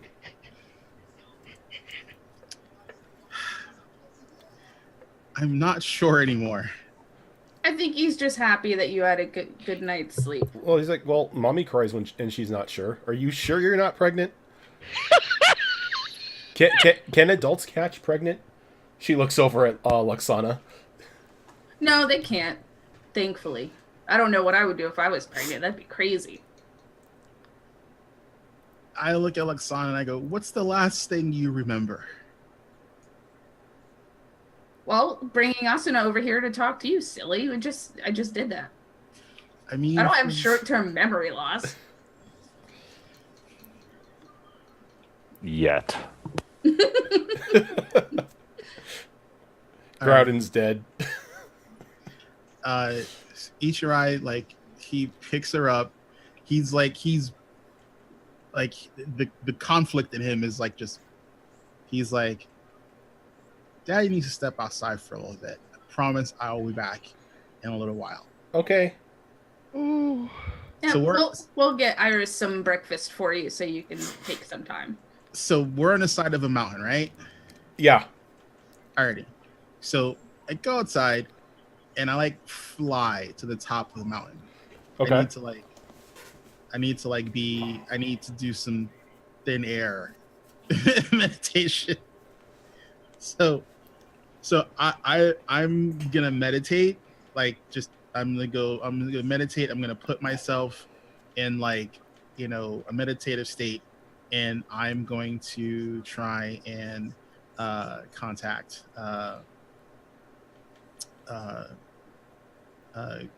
Gladriel. Okay. Like it's like I think there's a crisis going on. Well, aside from the giant spider god trying to destroy the world. Yes, aside from the giant spider god trying to kill the world. What sort of problem are you having? Okay. The wife and children that I didn't have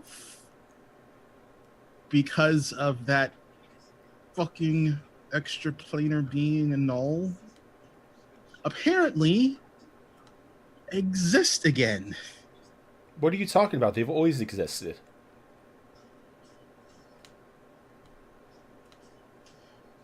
Please don't joke with me, Gladriel. Ichirai, have you ever known me to joke? There's something really strange going on. Yes, you're freaking out. It's probably the stress. Trust me, everything is fine. Everything is not fine. Something strange has happened. I know for a fact that they shouldn't exist, and they do. So I've either finally snapped and gone full batshit crazy, or there's something wrong with this plane. The only thing wrong with this plane is its possible destruction.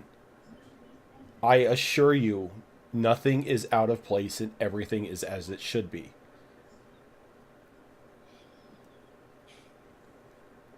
You've been under a lot of stress recently.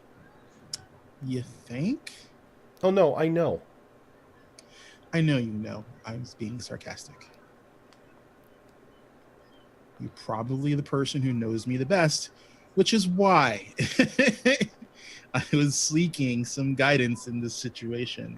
My world's a little topsy-turvy right now, She's like, and I don't know what to make of it. it's like, it may be an effect of the mansion that you're staying in due to Avara's magic. Maybe talk to her, see if there's any side effects. Maybe it affects Celestials some way. I don't know. But I assure you, everything is as it should be. Alrighty. I tell her, is there any update or new information coming from the higher ups? or have the plans that have been set in motion sufficient for at least an attempt to put this bug back in its place? they're still saying it is a mortal concern. Right.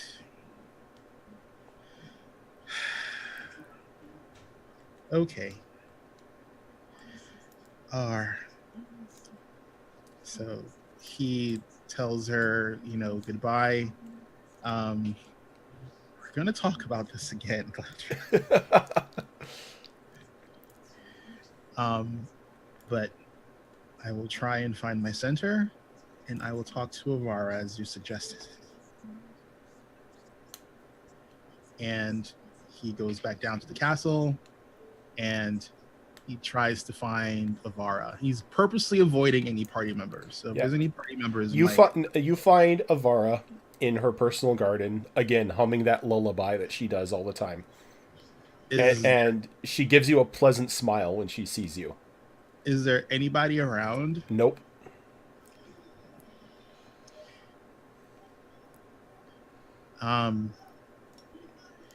How's Iris?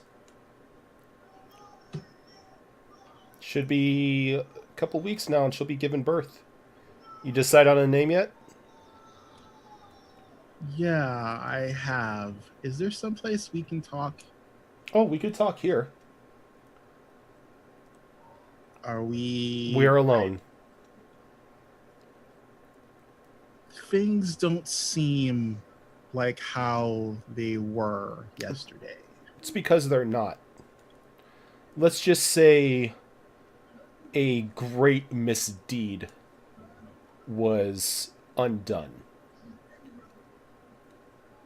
Someone felt your family should have not been robbed from you, and they have been returned. And before you ask, it was not me. And I'm pretty sure you're not going to tell me, correct? Lips are sealed. So, something or someone? Someone of no ill intent, and it was not null, if that's what you're thinking. But someone felt the pain in your heart and decided to give you some sort of peace after everything you've been through.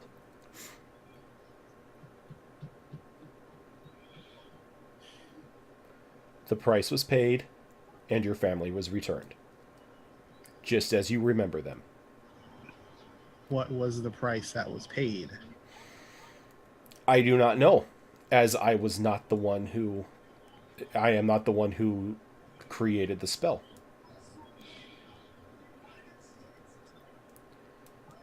Just know that they remember you. Nothing has been done to them. Iris, Asuna, and the baby are healthy.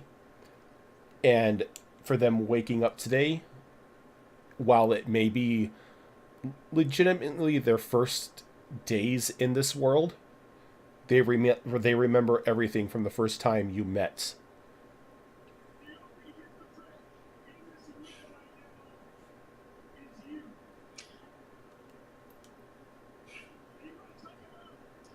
I'm not sure if this is a blessing or a curse. It's a blessing, my dear boy.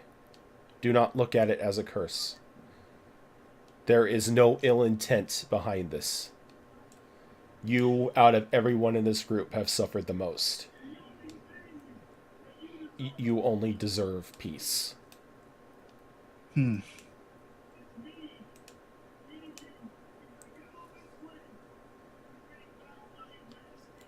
don't have a reason to not believe you.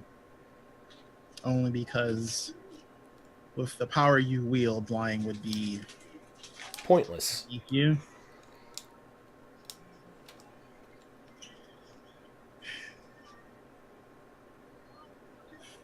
I thank you, my lady. Do not thank me.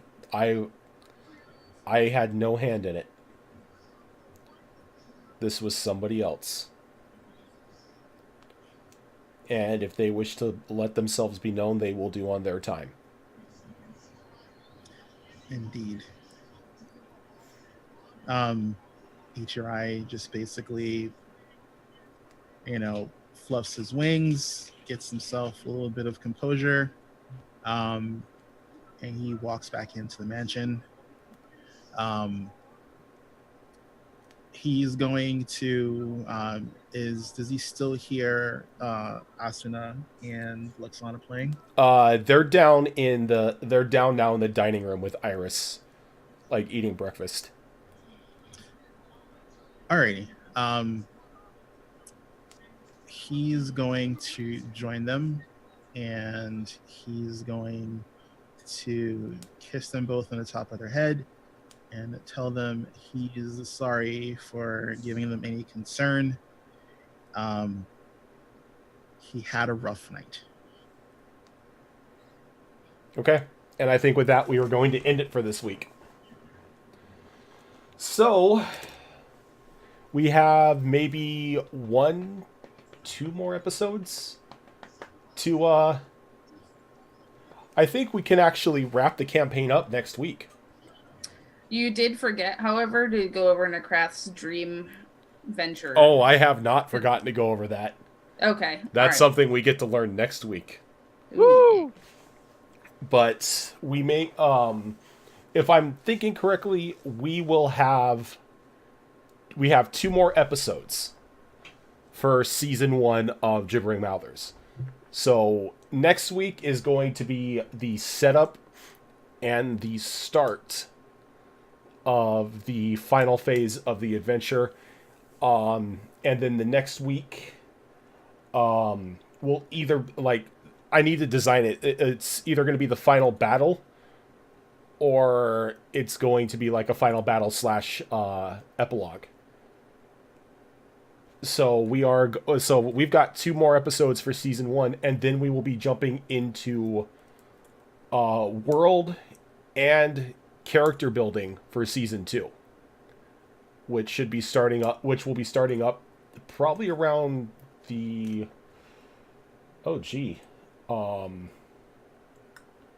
probably the second week of April. But yeah, so we've got 2 episodes left for a campaign that's been going almost 2 years now. It's actually been quite a trip. It has, yep.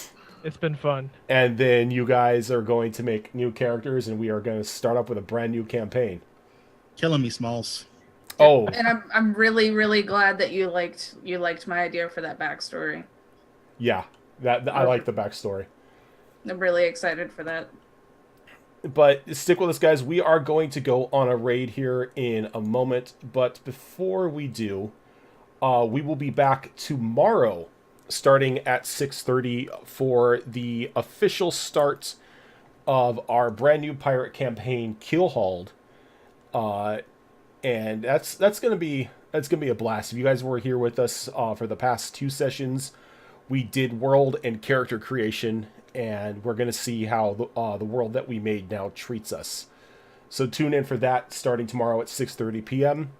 Pacific time, and then on Sunday is the continuation of our Tomb of Annihilation campaign, and that's going places.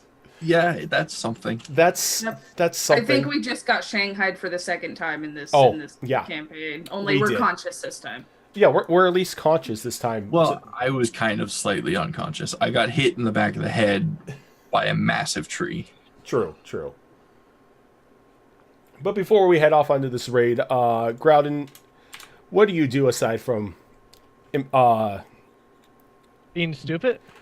I was gonna say grace us with your presence. Or What's horde our- swords. Or shoot, cannons with swords.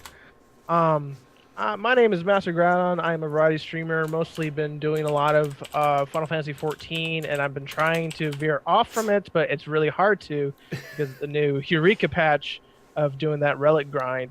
I'm finally settling down, and I want to try to go back into Final Fantasy 9 because I still need to finish it, as well as do Dahag GU and Tales of Berseria. Nice. Alicorn, What do you do aside from bringing dead family members back to life? Well, not much. I am Alicord. I'm the community manager for Dungeons and Distractions. I play Samoya on Sunday Game, who is super broody character, and on Tuesdays I am Luxana, soon to be a character I forgot the name that I want to give her, but she will be a pretty princess, and it'll be glorious. I also stream part-time every once in a while, and I got nothing. Sorry. All right, Fox. Aside from being Space Dad, what do you do here on the internet? Well, I'm not going to be doing much here on the internet tonight because I get to spend my time brushing up on my Dovazul, dragon tongue. If you'd like to find out why, then tune into the show tomorrow. I am giving you a ton of credit for doing that, dude. That is ridiculous on what you're doing. I feel like I'm gonna regret it, but I'm gonna do it anyway. Are you gonna have like a translation guide up on your screen?